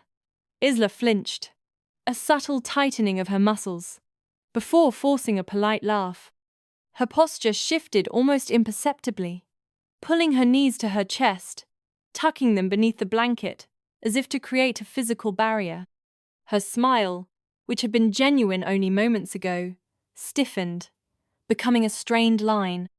She cast a quick, almost imperceptible glance at Vince, then back at Damien.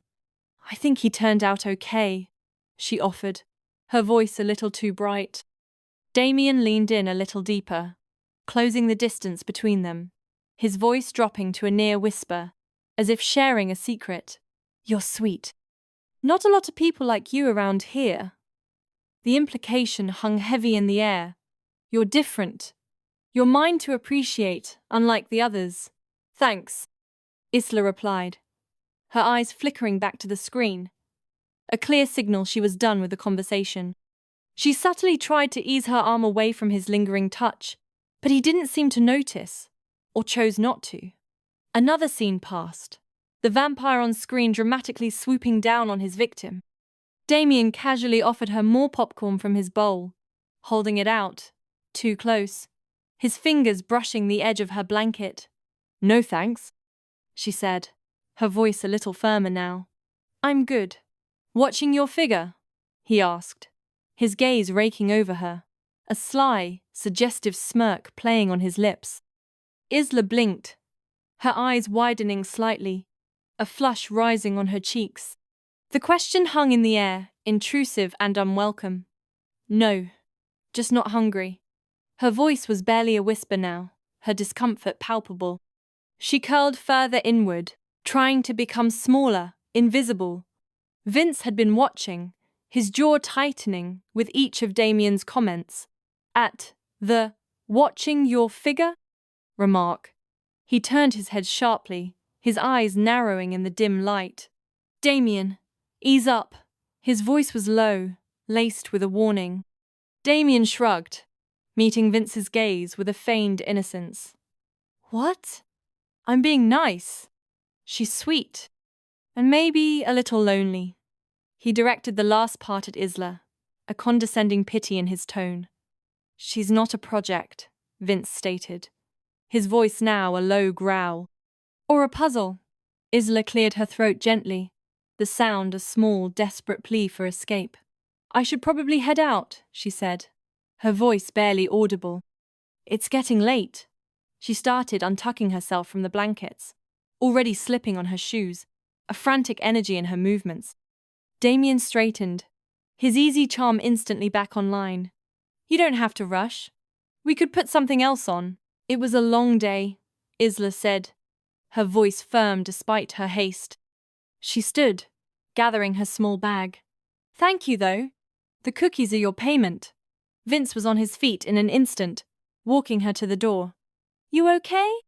He asked, his voice low, filled with a quiet concern that cut through her unease like a clear bell. She nodded, not quite meeting his eyes. Yeah, just. That kind of energy makes me tired fast. Her admission was a quiet confirmation of her discomfort, a shared understanding settling between them. Want me to walk you back? He offered, already stepping out onto the porch. She finally smiled, a faint, tired but genuine curve of her lips. It's next door. I'll be okay. Still, I'll watch from the porch. He stood, tall and solid, the porch light illuminating his protective stance. She laughed, a soft, relieved sound that somehow settled the turbulent knot in Vince's stomach. She waved, then disappeared into the night, her silhouette quickly swallowed by the shadows. After she left, Vince stepped back inside, the warmth of the house feeling suddenly oppressive. Damien was still sprawled on the couch, tossing a single popcorn kernel into the air, catching it in his mouth with an air of utter indifference. "What are you doing?"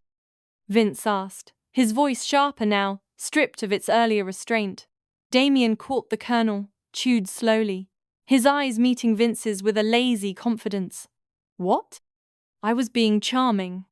Vince clenched his fists, resisting the urge to cross the room and pull him upright. "She's not a void to fill." "Back off." The words were clipped, precise, each one loaded with suppressed fury. Damien blinked, his smug expression faltering for the briefest moment. "Wow, you care." His voice was tinged with genuine surprise, and perhaps a hint of something darker, a challenge. "Yeah," Vince said, staring him down, his eyes blazing in the dim light. "I do." And for once, Damien didn't smile back. The air didn't just thicken, it frosted. The easy camaraderie, the decades of shared history, cracked and splintered between them, leaving behind a silence colder than any winter night. This was the moment everything shifted. This was the fracture. A few quiet days later, Vince stopped by Isla's studio. He didn't text first. He never really had to anymore. Her door was open, and the light was warm inside, spilling out across the grass like an invitation. He knocked on the frame. "Am I interrupting some sacred gemstone ritual?" Isla looked up from her workbench, a smile tugging at the corners of her mouth. She was bent over a tray of resin-cured rings, their glossy surfaces catching the late afternoon light. "Depends," she said, stretching her arms above her head. "Are you here to mock my color palettes or steal my last peppermint tea?" "I make no promises," she laughed. "Then come in. Just wipe your feet." He stepped inside, glancing at the carefully arranged tray. "Recovering from the Damien spectacular?" she asked, returning to her seat. "Just barely," Vince replied, settling onto the stool beside her. "The trauma lingers. I might need therapy. Or cookies. I'll see what I can bake. Do you prefer chocolate chips or magical forgiveness?" "A mix of both. Heavy on the magic." He reached over and picked up one of the rings. The resin was a deep obsidian black, with subtle flecks of blue that shimmered across the surface when the light hit it. "That one's part of my night calm collection," she said, watching him turn it over in his fingers. "Helps with nerves. Or at least, that's the intention." "You're just showing off now." "Good taste deserves rewards. Does that mean I get a free ring for surviving Damien's dazzling personality?" She arched her brow. "Absolutely. Provided you promise to keep him at least 10 feet away from me at all times." 10 feet? Minimum. Without thinking, Vince slipped the ring onto his finger. It fit perfectly, like it had been made for him. "Look at that," Isla said, mock impressed. "You have taste. You sound surprised." "I am. You look like someone who wears shoelaces." Ironically, he held up his foot. "Slip-ons. Of course they are." He looked down at the ring, turning it slightly. "Do you ever sell these in sets?" She tilted her head. "Why? You want a matching mood necklace?" "No. Just curious. It feels good. Grounded." She smiled softly. "That's the point. Balance. Even if it's just a little bit of it." He opened his mouth, then closed it again. "What?" she asked. "Nothing. Just thanks for this and the cookies." "My greatest achievement," she said, grinning. He stayed another 10 minutes. They talked about nothing. He helped her move a box, promised to drop off the horror book she'd been asking about, and then he left. He forgot he was wearing the ring. That night, Vince was in his room, flipping through a tattered copy of The House with No Eyes, when a bizarre knot of sensation tightened beneath his ribs. It wasn't pain exactly, but a sudden, internal inferno. A flush bloomed across his skin, prickling and intense, as if his blood had begun to boil. His shirt suddenly felt too heavy, too restrictive. The room seemed to tilt, just slightly, enough to knock his equilibrium askew. His vision blurred at the edges, the words on the page swimming and then going out of focus entirely. He frowned and tried to stand, but a wave of dizzy disorientation washed over him, making him stumble. The floor felt like it pitched beneath his feet with each step, a disorienting sensation that left him reaching for the wall to steady himself.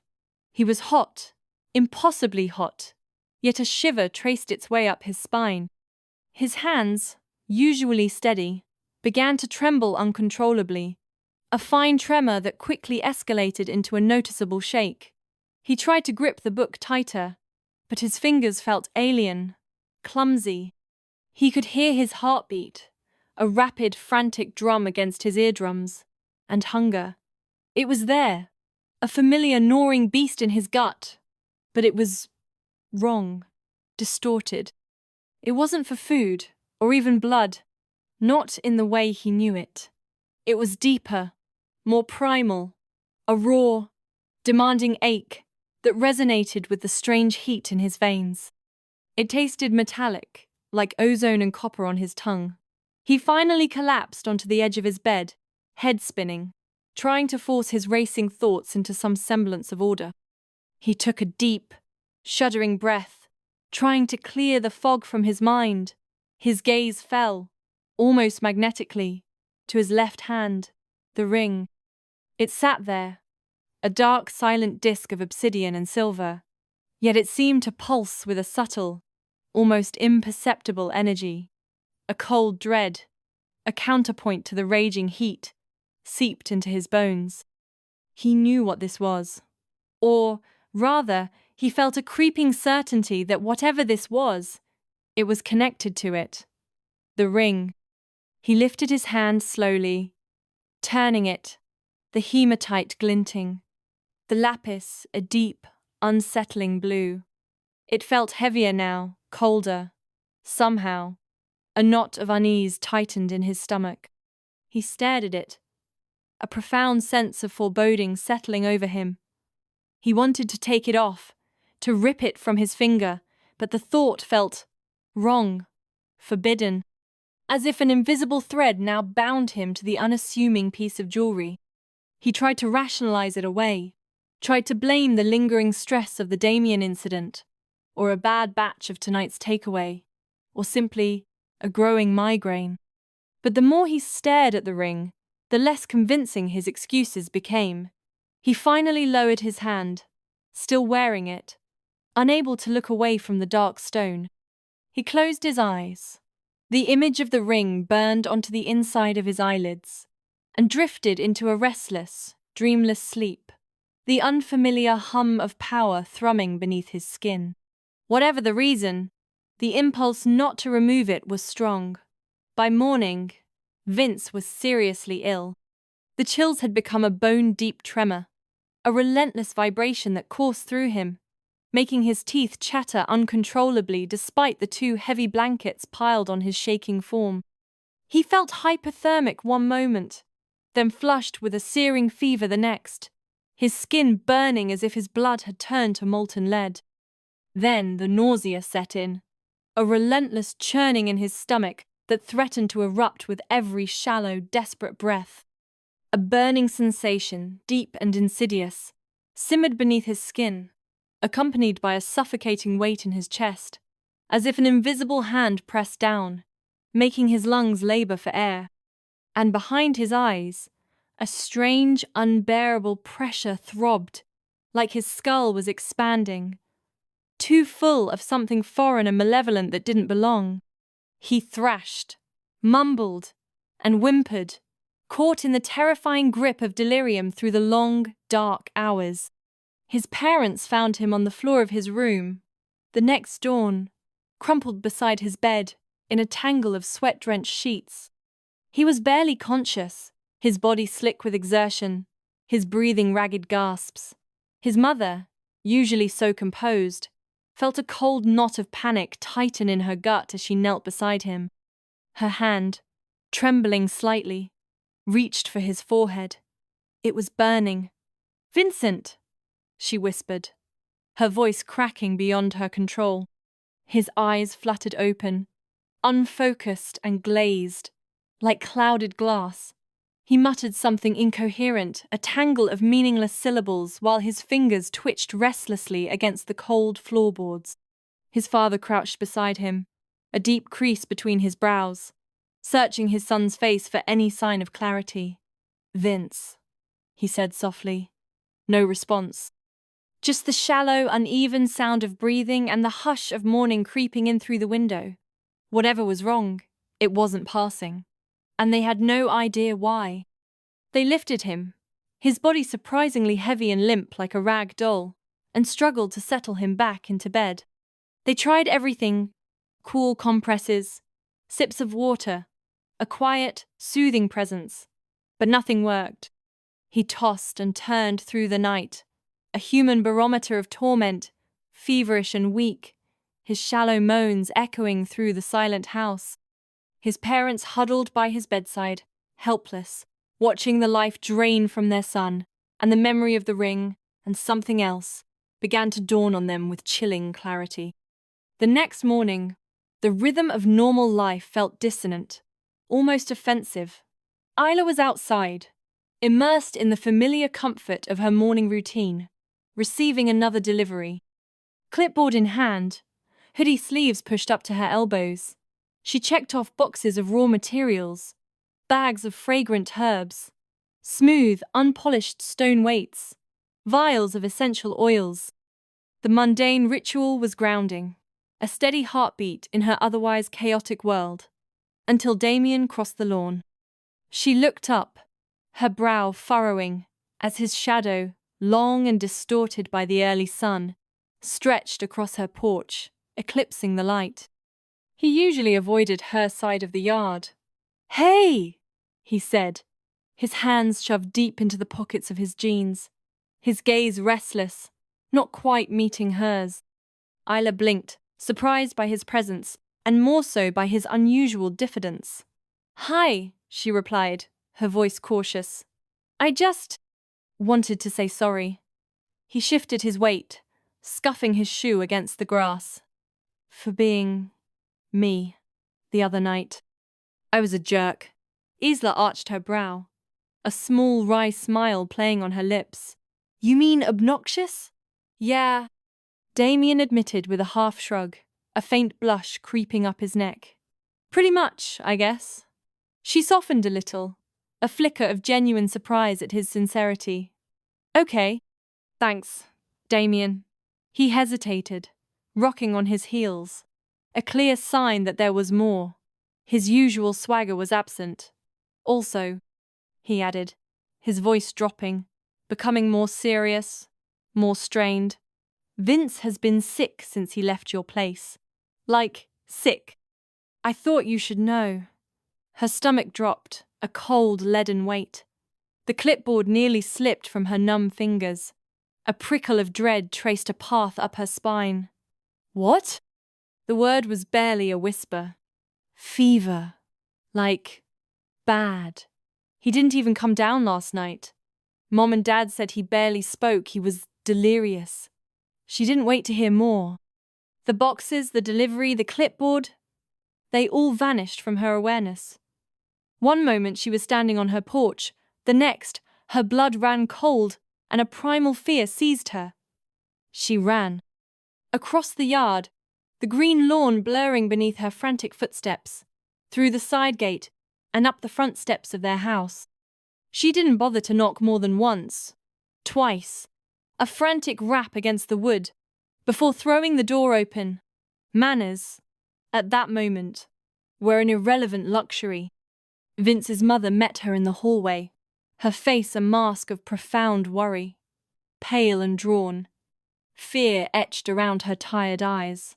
He's upstairs, she said, her voice low, strained, barely above a whisper. It started the other night. We can't figure out what's wrong. Isla didn't ask for permission. She didn't need to. Her heart pounding against her ribs like a trapped bird, she climbed the stairs 2 at a time, propelled by a desperate urgency she couldn't quite name. She burst into the room, the stale, heavy air hitting her first the unmistakable scent of sickness. Vince lay pale and sweating, his skin taking on a sickeningly grey pallor under the dim light filtering through the drawn curtains. His chest rose and fell in short, uneven, agonizingly shallow breaths. His father sat vigil at the edge of the bed, his head bowed, but looked up the moment she entered, his face etched with a silent, helpless despair. She spotted the ring instantly. It wasn't just there, it demanded her attention, a faint, malevolent shimmer on his finger. Without thinking, driven by an instinct so strong it bypassed conscious thought, she crossed the room in 3 quick strides and reached for his hand. "Wait!" his father started, his voice a low, urgent warning. But it was too late.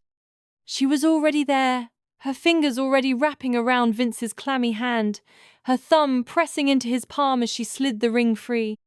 It came off with a faint, almost imperceptible suction, a whisper of resistance, and within seconds, Vince inhaled sharply, a deep, shuddering gasp of pure, clean air. His body, stiff with tension and pain moments before, relaxed palpably. The shallow, labored breaths deepened, becoming even and steady. His eyelids, heavy and bruised-looking, fluttered open, and the clouded haze in his eyes began to clear. "Isla?" His voice was weak, raspy, but undeniably his own. She stared at him, her heart hammering against her ribs, a dizzying wave of relief washing over her that was so potent it almost brought her to her knees. Colour returned to his face, a faint, healthy flush spreading across his cheeks. The sweat faded, his skin drying before her eyes. The desperate trembling stopped, his body finally still. He blinked slowly, processing her presence, taking in her face, a faint smile touching his lips. "Hey!" Her voice caught between a laugh and a sob, brittle with relief. A tremble slipped out on a breath. "Hey!" she whispered again, softer this time, like the word itself might break. He shifted slightly in the bed, flexing his fingers, his eyes clear and lucid now. "Did I miss something important?" "You nearly missed everything," she said, clutching the now unsettlingly warm ring tightly in her palm, its weight suddenly feeling immense. Behind her, his father exhaled, a profound, shaky release of air, as if he'd been holding his breath for an hour, for days. He looked at her, not with confusion, not with suspicion, but with a dawning sense of awe. And something else, something much deeper, much more unsettling, a profound, bone-deep worry. "What did you put in that ring?" he asked softly, his voice hushed, heavy with implication. She blinked, her relief giving way to a sudden, chilling dread. "I don't know. It was a custom mix, part of my night calm set. Lapis, moonstone, sunstone, and one other stone. I can't quite remember. I wrote it all down," she said softly, then caught herself and added, "But it's all recorded back in the studio, everything I used. The measurements, even the blend ratios. I always document it, eventually." She glanced at him, trying to read his expression. "I just didn't know it mattered until now." His father nodded slowly, his gaze still fixed on the ring in her hand. Then he looked back to Vince, his expression grim. That combination. It didn't suppress hunger. It disrupted it, reversed something. Temporarily. His words hung in the air, heavy with unspoken meaning. Isla stared between them, her mind racing, scrambling to make sense of the fragmented pieces of information. What are you talking about? What hunger? The word felt ancient, dangerous, utterly alien. His mother, her face now resolute, gently stepped forward, placing a comforting hand on her husband's arm. We owe you an explanation, Isla. Isla gripped the ring tighter, its cool surface now feeling heavy and charged, almost pulsing with a faint energy against her skin. It was more than just a piece of jewelry now. It felt like a key, a burden, a secret. And everything she thought she knew, everything about her world, was about to change. The thin veil over reality had just been ripped away.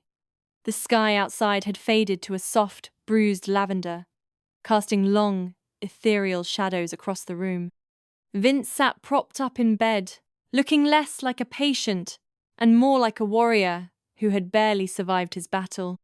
A ceramic mug of warm water, now cool against his hands, rested on his chest, the last vestiges of feverish sweat long gone from his brow.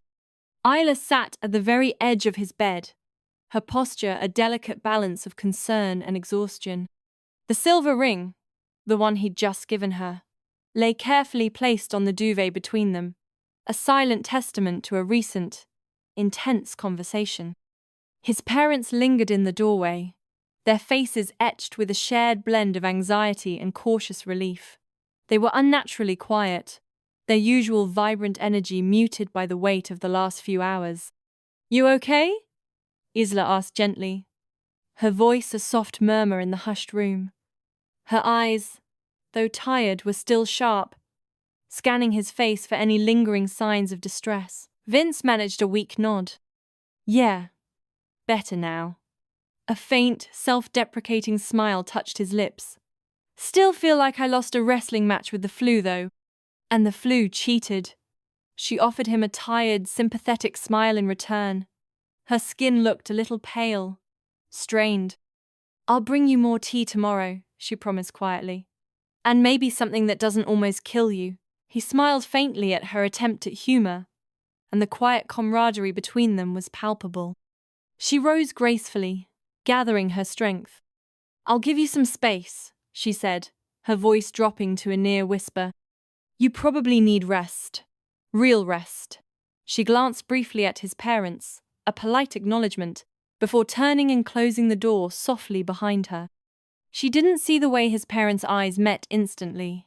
A complex, knowing look passing between them, a silent accord that shifted the atmosphere in the room from tender concern to an almost electric anticipation. Silence settled, thick and heavy, like a blanket pulled over the world outside.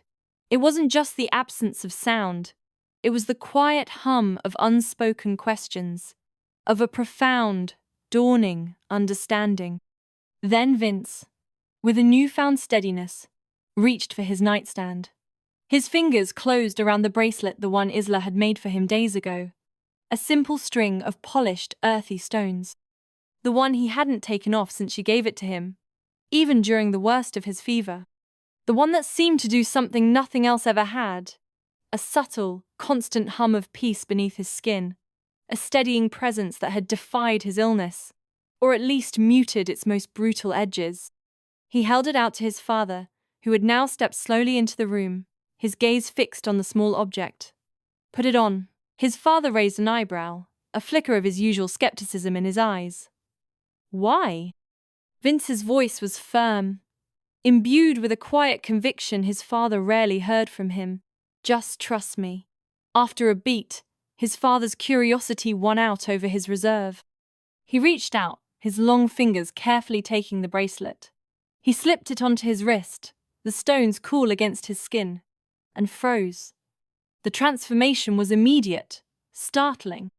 His shoulders, perpetually held with a subtle tension of ancient vigilance, visibly relaxed, dissolving like ice in warm water. The deep-set lines around his eyes smoothed. The perpetual, alert tension in them simply vanished. The very air around him seemed to still, to deepen, as if a constant, low-frequency hum had abruptly ceased. It was like the pervasive, centuries-old hunger, the gnawing, relentless need that was the very core of their existence, The driving force behind every decision, every movement had simply gone quiet. Not muted, not lessened, gone. Total silence, not of sound, of need. Impossible, his father whispered, his voice hoarse with disbelief, his eyes wide and unfocused as he stared down at the bracelet. His fingers trembled slightly as he traced the smooth, unassuming stones. These stones, this combination, it doesn't make sense. He looked up, his gaze locking with Vince's, a profound, almost sacred awe burning in his eyes. Does she realize what she's made? Vince shook his head slowly, a faint, almost wistful smile on his lips. No, not consciously. She just creates. Instinctively. She's been doing it since she was a teenager, before I even met her. After traditional therapy failed, after exhausting every other avenue, she started making jewelry. First, for herself to calm her anxiety, the constant hum of the world that overwhelmed her. She made a specific necklace that helped ground her, she said. It worked better than anything else ever had, better than any medication. And when that worked, she kept going, testing, recording, mixing. It's her way of understanding and affecting the world around her, her most innate form of expression. His father's gaze shifted back to the bracelet on his wrist, a look of almost religious reverence on his face. He felt the unprecedented calm, the astonishing absence of the gnawing hunger. Do you know what this could mean for our kind, Vincent? For all of us? His voice was barely a whisper, filled with the weight of generations of longing. Vince nodded once, his expression solemn. I do, but I don't think we should tell her yet. Not everything. There was a profound beat of silence. Then his mother stepped forward, her hand gently touching her husband's arm, her eyes on the bracelet. Her voice was soft but firm, carrying an undeniable moral authority. She deserves the truth, Vince. Vince looked towards the closed door Isla had just walked through, as if he could still feel her gentle presence on the other side. She deserves time. Time to be Isla, to live her life. And when she's ready, when she truly understands what it is she's capable of, then, yes, we tell her everything. Vince's mother stepped fully into the room now, her eyes still fixated on the bracelet, as if it might shimmer and disappear. Her husband's newfound peace radiated subtly, filling the room with an unfamiliar tranquility. She looked over at Vince, studying him in that quiet, mother-knows-everything way. Are you scared of losing her? She asked gently. Vince didn't answer right away. His arms were crossed, but his jaw ticked just slightly.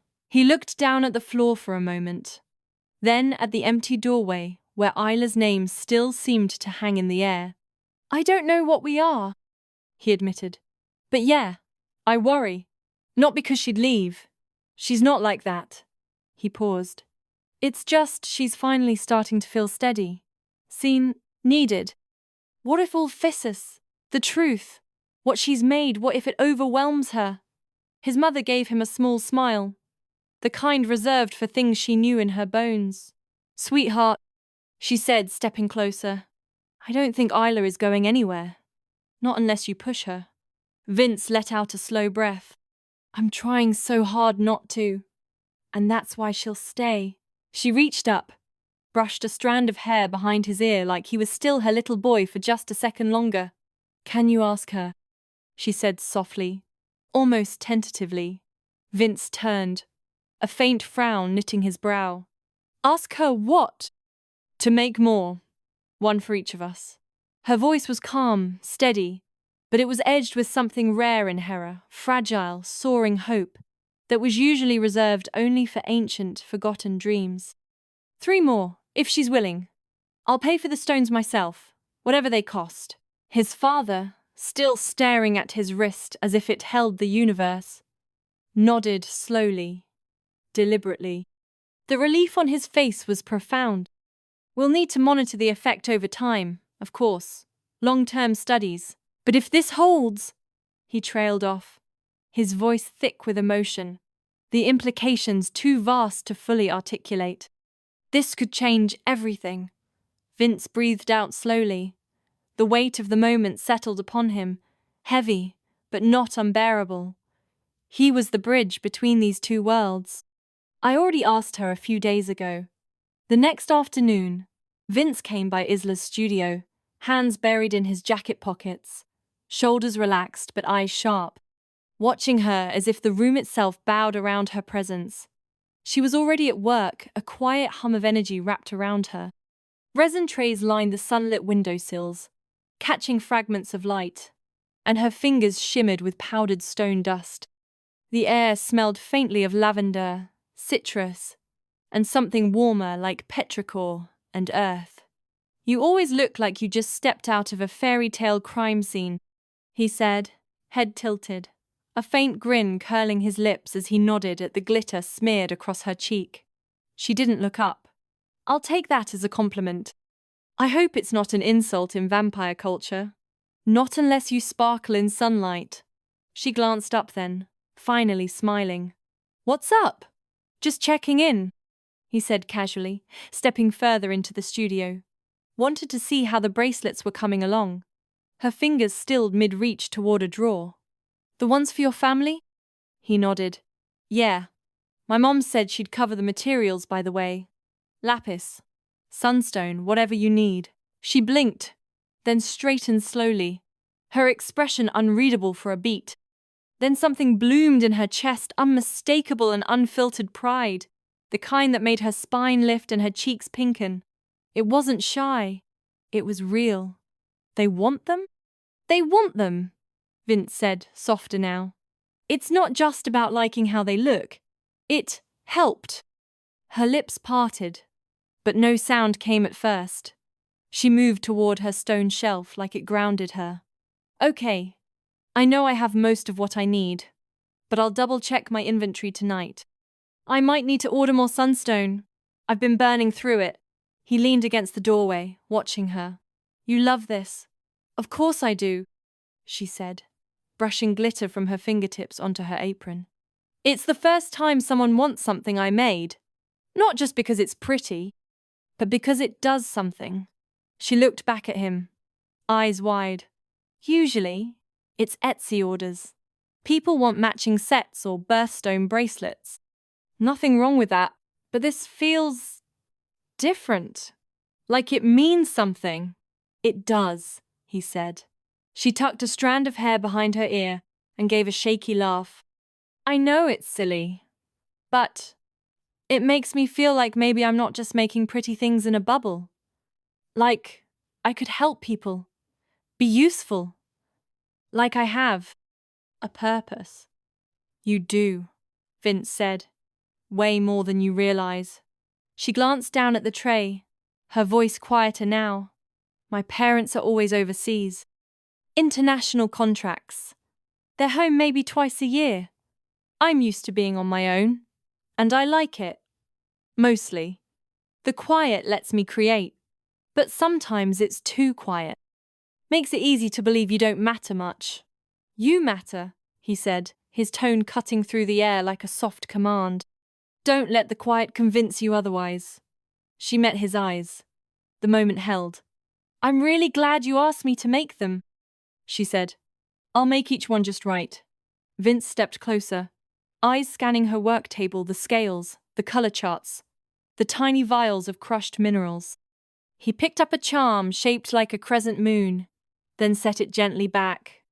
"Isla, there's something you should probably know." She tilted her head, sensing the shift in his tone. "What's wrong?" He hesitated. His jaw tightened slightly. Outside, the wind brushed the trees, casting moving shadows through the glass panes. "What you made," he said finally. "It isn't just grounding. It's not just calming or pretty or whatever you think you're doing with sunstone and lapis and intuition." She went still. "It's bigger than that. What you're creating, it's changing things." She frowned. "What do you mean?" Vince looked at her, struggling. "I want to explain it. All of it. But not here. Not like this. There are Things about my family. About me. And if I tell you, you might not believe me. Isla folded her arms slowly. Vince, you're starting to sound like you were raised in a secret society. He gave a half smile. You're not that far off. She stared at him. Serious now. Is this going to be one of those I have to show you to prove it situations? Kind of, but when you're ready, I promise, I'll tell you everything. She searched his face. Okay, she said softly. When I'm ready. He nodded. And for a moment, everything stilled between them again. Not because of magic. Because of trust. The air in the studio, usually so familiar in its quiet hum, now felt charged with a different kind of energy. Isla traced the rim of a jar of moonstone beads, her gaze still fixed on Vince. His confession, cryptic as it was, hadn't created distance. Instead, it felt like a fragile, invisible thread had just been woven between them, unique to them alone. The thought of it, of him sharing something so deep, so otherworldly, made her chest tighten. Not with fear, but with the quiet, thrilling ache of being seen. Not just her work. Her. So, she said finally, her voice softer but more anchored. Do you want to keep me company while I go through inventory? Vince pushed off the doorframe with a grin tugging at one corner of his mouth. Sure. Moral support while you do all the actual work? I'm excellent at that. She rolled her eyes and gestured toward the tall wooden cabinet on the back wall. Then grab that stool and try not to break anything remotely shiny, especially the moonstone. I still have PTSD from the last spill. He wandered in, careful not to bump the cords of resin molds hanging to dry or scatter any trays of sorted stone chips. You know, this place is like a glitter bomb, and a library had a secret love child. That might be the nicest thing anyone's ever said about my studio. He stopped in front of the cabinet, eyes scanning the glass, jars lined like soldiers, each meticulously labeled, filled with slices of light and color. So, what's the system? Organized by type, energy, function, and frequency of use. She pulled her ledger toward her and flipped to a half-filled page. I know it sounds like a lot, but I like knowing where everything is. Vince smirked. So, stone witch with a spreadsheet addiction? That's the nicest thing anyone said about my studio. She reached for her pen. Call them out and I'll log what's running low. He nodded and slid open the first drawer, scanning labels. Sunstone? She checked. Got enough for one. Barely. Put a star next to it. Lapis? Good. For now. He opened another. Deep green moss agate? She glanced down, thumb already finding the mark on her chart. Almost out. Vince lifted a squat jar into the light. Mom liked this one. Said it felt like walking through a pine forest. Isla smiled. It's good for grounding. Makes sense. Obsidian? Short, she said with a sigh. Always short on obsidian. He moved to the next row, brushing his fingers along the dusty lids. Moonstone? Good, she said. That one's everywhere, thankfully. Smoky quartz? She tapped the ledger. I need more. And amethyst, too. Got it. He called them out one at a time, and she jotted notes with quick flicks of her wrist, her movements more fluid now, the air between them easy. Eventually, he reached a tray filled with mixed, unpolished stones. Want me to sort these? Be my guest, she said, sliding it toward him. Clear quartz from amethyst, and keep the rose quartz away from the jasper. They look similar in low light, but the energy's different. He nodded seriously, holding up a cloudy piece. This one's giving mild existential crisis energy. She laughed. That bright, unguarded laugh that always caught him off guard. Then it's probably mine. They worked in silence after that. The kind that felt chosen, not awkward. The only sound was the soft clinking of stones and the distant rustle of trees outside her open window. Vince held up a sliver of amber, warm light catching in its core. You ever think about these things? Remember who held them before? Isla blinked, then smiled slowly. Sometimes. I like to believe they carry memories, like emotional echoes. He nodded, gaze still on the stone. And for a moment, the quiet was a kind of tether. Not absence, but connection. This is quartz, right? But it looks like it has a tiny cloud inside. That's a rutilated quartz, Isla explained, leaning closer. See the little golden needles? They're titanium dioxide inclusions. Makes them unique, and supposedly good for spiritual growth and cleansing. She took it from him, polishing it lightly with her thumb. It's like a tiny, perfect imperfection. Vince watched her, his gaze soft. Like you said, more than just how it looks. Isla met his eyes. There was a quiet understanding there, a shared space that felt surprisingly secure.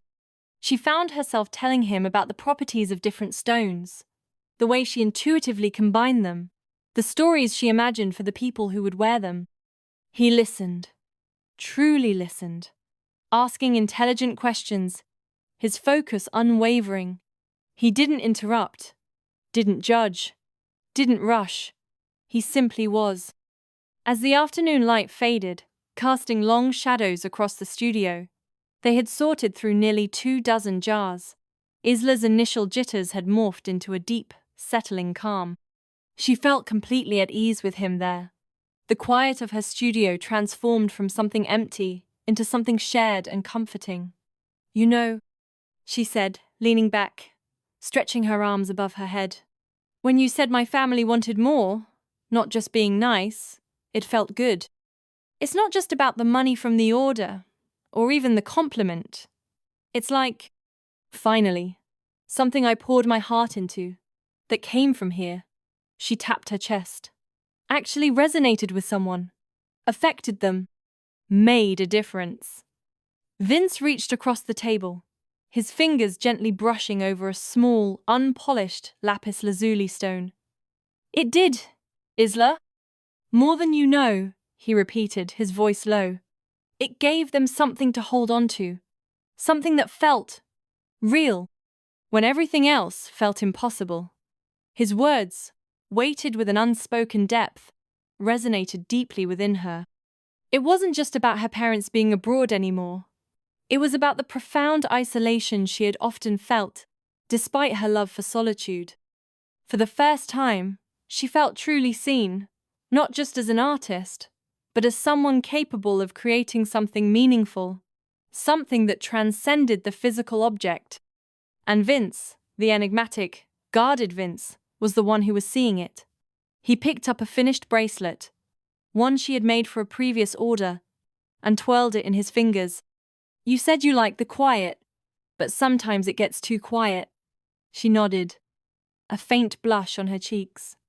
Yeah, it's funny. I always thought it was my strength, my space. But sometimes it just feels empty, like there's all this stuff inside me. She gestured around her creative space. And no one to share it with. No one gets it. Vince put the bracelet down and looked at her, his dark eyes intense. You don't have to be alone with it, Isla. Not anymore. The unspoken promise in his words hung in the air, a silent affirmation of the trust that had begun to blossom between them. The secret he held, the truth he promised to one day reveal, no longer felt like a barrier but a bridge, waiting to be crossed. In the quiet warmth of her studio, surrounded by the tangible evidence of her creativity, Isla felt a profound sense of safety she hadn't realized she was missing. It was a new, fragile, beautiful thing, woven with trust, understanding, and the unspoken certainty that, when she was ready, he would be there to show her everything. It started with a knock. The soft hum of her polishing wheel had been a soothing thrum against the backdrop of an old jazz record, a familiar comfort in her sun-drenched studio. Isla wasn't expecting anyone. No deliveries were due, and Vince hadn't texted. She wiped her hands, still sticky with a faint residue of resin, on a nearby cloth, and moved to open the studio door. Damien stood there, backlit by the afternoon sun, a small, cloth-wrapped bundle held casually in one hand. His smile was immediate, too wide, and didn't quite reach his eyes. "Hey," he said smoothly, his voice a low purr that grated against her ears. "My mum asked me to bring this over. She said it's a thank you gift for helping with the garden last week." He paused, his gaze lingering a fraction too long on her face. "And, look, about the other day. Again, I'm sorry if I made you uncomfortable." The apology felt hollow, a practiced line for an audience that wasn't there. Isla blinked, a flicker of unease tightening her shoulders. "Oh, that's thoughtful. But you already apologized. It's all good now." Her tone was polite, even but firm, the kind that left little room for repetition. Whatever charm Damien was trying to deploy slid off her like water off polished stone. The prickle of discomfort didn't vanish, but she kept her expression neutral, unwilling to let him see it. His smile widened, revealing a flash of white teeth. "Can I come in for a second, just to drop it off? It's a bit heavy." She hesitated, her instincts screaming a low warning. The studio, her sanctuary, felt suddenly vulnerable. Yet, he was polite, plausible. "Sure, just for a sec." He stepped inside, and with him, the air seemed to thicken. His eyes, dark and appraising, roamed slowly over the shelves, the neatly stacked trays of raw stones, the soft, almost imperceptible buzz of drying epoxy in the corner. He took in every detail, as if memorizing the space. "Still smells like sunstone and secrets in here," he said, turning back to her, his voice a low, intimate murmur that made her skin crawl. Isla offered a polite, strained smile. "I guess. It usually just smells like whatever I've been grinding." She gestured vaguely at the workbench, trying to inject normalcy into the suddenly charged atmosphere. Damien didn't respond. Instead, he simply moved closer, closing the distance between them with a predatory grace. "You know, I've been thinking about you," he said, his voice dropping further, a conspiratorial whisper that felt profoundly invasive.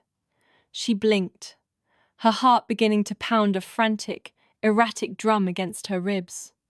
"Sorry? You?"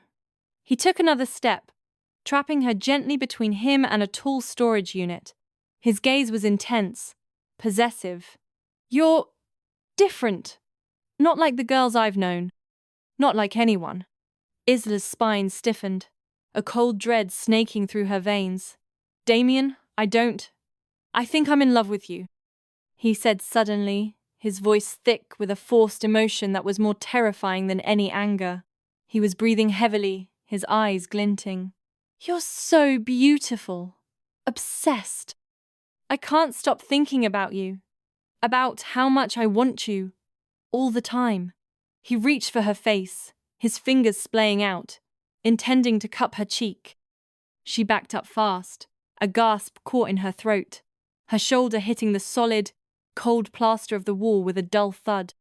Her breath hitched, becoming shallow, frantic gasps. "You don't have to be afraid," he whispered, leaning in, his breath hot and sickly sweet against her cheek, smelling faintly of mint, and something else she couldn't quite place, something cloying. "You and me, Isla. We could—" "Don't." Her voice was a thin, reedy sound, barely audible over the sudden roaring in her ears. She raised a trembling hand, palm out, trying to create a physical barrier, to carve out some small space between them. He didn't stop. His eyes were fixed on her lips, his parting slightly. He leaned down, his shadow engulfing her, casting her into sudden, terrifying darkness within her sun-filled studio. His lips, shockingly damp and firm, sought hers. Her hand shot up instinctively, a desperate, last-ditch effort to cover her mouth, to block the unwanted invasion. Her other fist clenched at her side, nails digging crescent moons into her palm. She pushed hard against his chest, her muscles straining. Nothing. His body was a wall, unyielding. He was too strong. Panic, cold and sharp, flooded her senses, drowning out logic. Her world narrowed to the suffocating presence of him, the hot press of his body, the terrifying scent of his skin so close. A sudden, violent tug on her throat, a faint snap. Her necklace, the one she always wore, the one that felt like a shield, broke. The cool, smooth chain gave way, and the familiar weight disappeared. A cascade of tiny, polished sunstone beads and crushed quartz was scattered across the floor, glittering like shattered stars. The sudden absence of its comfort, combined with the visceral invasion of her personal space, was a tripwire. And with it gone, her anxiety screamed back to life. Raw, loud, drowning. It wasn't just fear. It was the entire foundation of her composure shattering. Her mind went blank, then raced, 1,000 horrifying scenarios flashing through her vision. So she did the only thing her panic-addled, primal mind could come up with, a desperate gut instinct born of pure terror. She kneed him hard, with every atom of her strength, between the legs. Damien crumpled with a strangled, choked gasp, his hands flying down as he hunched over, his face contorting in pain. The cloth-wrapped bundle slipped from his grasp, hitting the floor with a soft thud. Isla stumbled away fast, heart hammering against her ribs like a trapped bird, her breath hitched and scraped in her throat. "Get out!" The word was a raw, guttural sound she barely recognized as her own. He groaned, still hunched, his face pale. "Isla, wait! Out!" This time, it was a full-blown scream, a primal shriek torn from the depths of her soul. She blindly shoved the studio door open, a violent crack echoing through the sudden, fragile silence. Her hand, trembling so violently it vibrated, pointed a rigid, accusatory finger towards the open doorway. Fury, ice-cold and absolute, sparked beneath her skin, a desperate attempt to fend off the spiraling terror. He staggered out, stumbling over his own feet, pain making him clumsy. She slammed the door behind him with a deafening crash, the sound ricocheting through the small studio. The world outside ceased to exist. And then she collapsed. Not gracefully, but a sudden, boneless crumple, legs giving way, sending her to the cold concrete floor right there, beside her workbench. She curled in on herself, arms wrapped around her knees, hugging herself so tightly her muscles ached. Her body was racked with violent tremors, an uncontrollable shiver that started in her fingertips and radiated through every bone. Her shallow breathing was a desperate, ragged rasp, her lungs struggling to pull in enough air, like she was drowning on dry land. The air, once familiar, now felt thick, suffocating. Her fingers fumbled at her collarbone, seeking the comforting weight of her necklace, but found only bare skin. She looked down, her vision blurred by unshed tears. The beads and crushed stones of her broken charm, her anchor, glittered like shattered stars across the grimy floor, mocking her. And with it gone, her anxiety screamed back to life, raw, loud, drowning. A frantic whirlwind of images and sounds assaulted her. Damien's face, his intimate whisper, the crushing weight of his presence. The oppressive silence in the studio felt like a physical weight, pressing down on her, amplifying the chaotic roar within her head. Her breath hitched, uneven, ragged gasps tearing at her throat. She pressed her hands to her ears, rocking slightly, a desperate, futile attempt to muffle the sound of her fear, to find the rhythm she'd lost. She couldn't. The safety was gone. Her sanctuary had been invaded, and she was utterly, terrifyingly alone. Vince didn't see Isla in her studio for 5 days. Her curtains stayed drawn. Her porch light remained off. Deliveries stacked quietly beside the door, untouched. No replies to his texts. Not even a single word. By the end of day 5, Vince was pacing holes in the carpet. Something wasn't right. Not just distance, something heavier, something cracked. When he finally cornered Damien in the hallway, it all came out. She was upset, Damien muttered, trying not to meet his brother's eyes. Vince stepped in. What did you do? Damien hesitated. Vince grabbed the front of his shirt. What? Did you do? I told her I liked her. Okay? And? Damien swallowed. I might have. Leaned in and tried to kiss her. She didn't want it. I didn't know it would scare her like that. I didn't mean to hurt her. But you did. Their father's voice cut through the tension like a blade. How dare you? I'm beyond angry, Damien. That you feel that's how you should act. You knew she liked Vince, and he likes her. But you couldn't resist. He stood at the foot of the stairs, his face unreadable. Their mother was beside him, arms crossed. You crossed a line, she said quietly, and there will be consequences. Damien looked down, said nothing. Vince raised his fist and punched his brother square in the mouth. Damien staggered back, shocked by Vince's actions. You are lucky, Damien. That's all you get, his father said, his voice a low growl.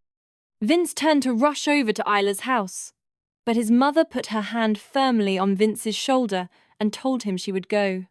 She knocked gently, not expecting a response, just hoping. The door creaked open after a pause. Isla stood there, pale, her eyes puffy. Her moonstone necklace was back on, the glint of lapis at her collarbone. Vince's mother didn't hesitate. She pulled her into a gentle hug. I'm so sorry, she whispered. Damien was wrong. Deeply. And I swear to you, it will not happen again. Isla stood stiffly for a moment. Then she exhaled and allowed herself to lean in. They sat together on the porch steps, the breeze whispering through the trees. I didn't know what to do, Isla admitted. I haven't felt that kind of panic in so long. I thought I was past it. You have nothing to be ashamed of, Vince's mother said. There was a pause. Then she continued softly. But I'm also here because there's something else you need to know. Isla blinked. Okay, we're not what you think. We're different. And so are you. You've created something that has changed our lives. Something most of our kind never imagined was possible. Isla turned to face her. Your kind? We're vampires, Isla. Peaceful, structured, but still bound to hunger. Until your bracelet. Until you. Isla stared, her breath catching. It sounded absurd. And yet, she knew. In her gut, in her chest. Some part of her had always known something wasn't entirely normal. She didn't scream. She didn't run. She cried. Not out of fear, but relief. And the strange, overwhelming feeling of being seen, of someone showing up, of kindness that wasn't laced with expectation. She stood up and disappeared inside for a moment. When she returned, she held a small wooden box, worn smooth from use. She set it gently on the porch between them and opened the lid. Inside, nestled on soft fabric, were 3 finished bracelets: lapis, sunstone, moonstone, obsidian, a delicate swirl of warmth and calm and something old. I made these before. All of this. I didn't know what they were. I just felt like it was right to make them. Vince's mother looked down, her expression softening. You still made them. She reached out, gently closing Isla's fingers around the box. And that's enough. The next day, Vince's mother wore the moonstone bracelet Isla had given her. She found herself moving through the world with a quiet ease she hadn't experienced in centuries. The low thrum of primal hunger, a constant background noise for her kind, had softened to a barely perceptible hum. Her thoughts were clearer, her temper less frayed. She passed the obsidian bracelet to her husband, who put it on without hesitation. Within moments, a subtle shift washed over him, his shoulders eased, the usual tension in his jaw relaxed. Later that night, As they sat together in the quiet glow of their living room, he ran his thumb over the polished stone and said, "Remarkable. Truly remarkable." The news of Isla's bracelets rippled through their discreet community like a quiet tide. Not overtly, through frantic messages, but through subtle shifts in demeanor, a newfound tranquility in those who now wore her creations. Requests, initially tentative inquiries, began to filter in, not just to Vince's mother, but through a slow, organic network. Vince, still reeling from the events with Damien but now fiercely protective, took one look at the growing pile of curious emails and knew what had to be done. He spent the next few days working alongside Isla, transforming her rudimentary online presence into something secure and robust.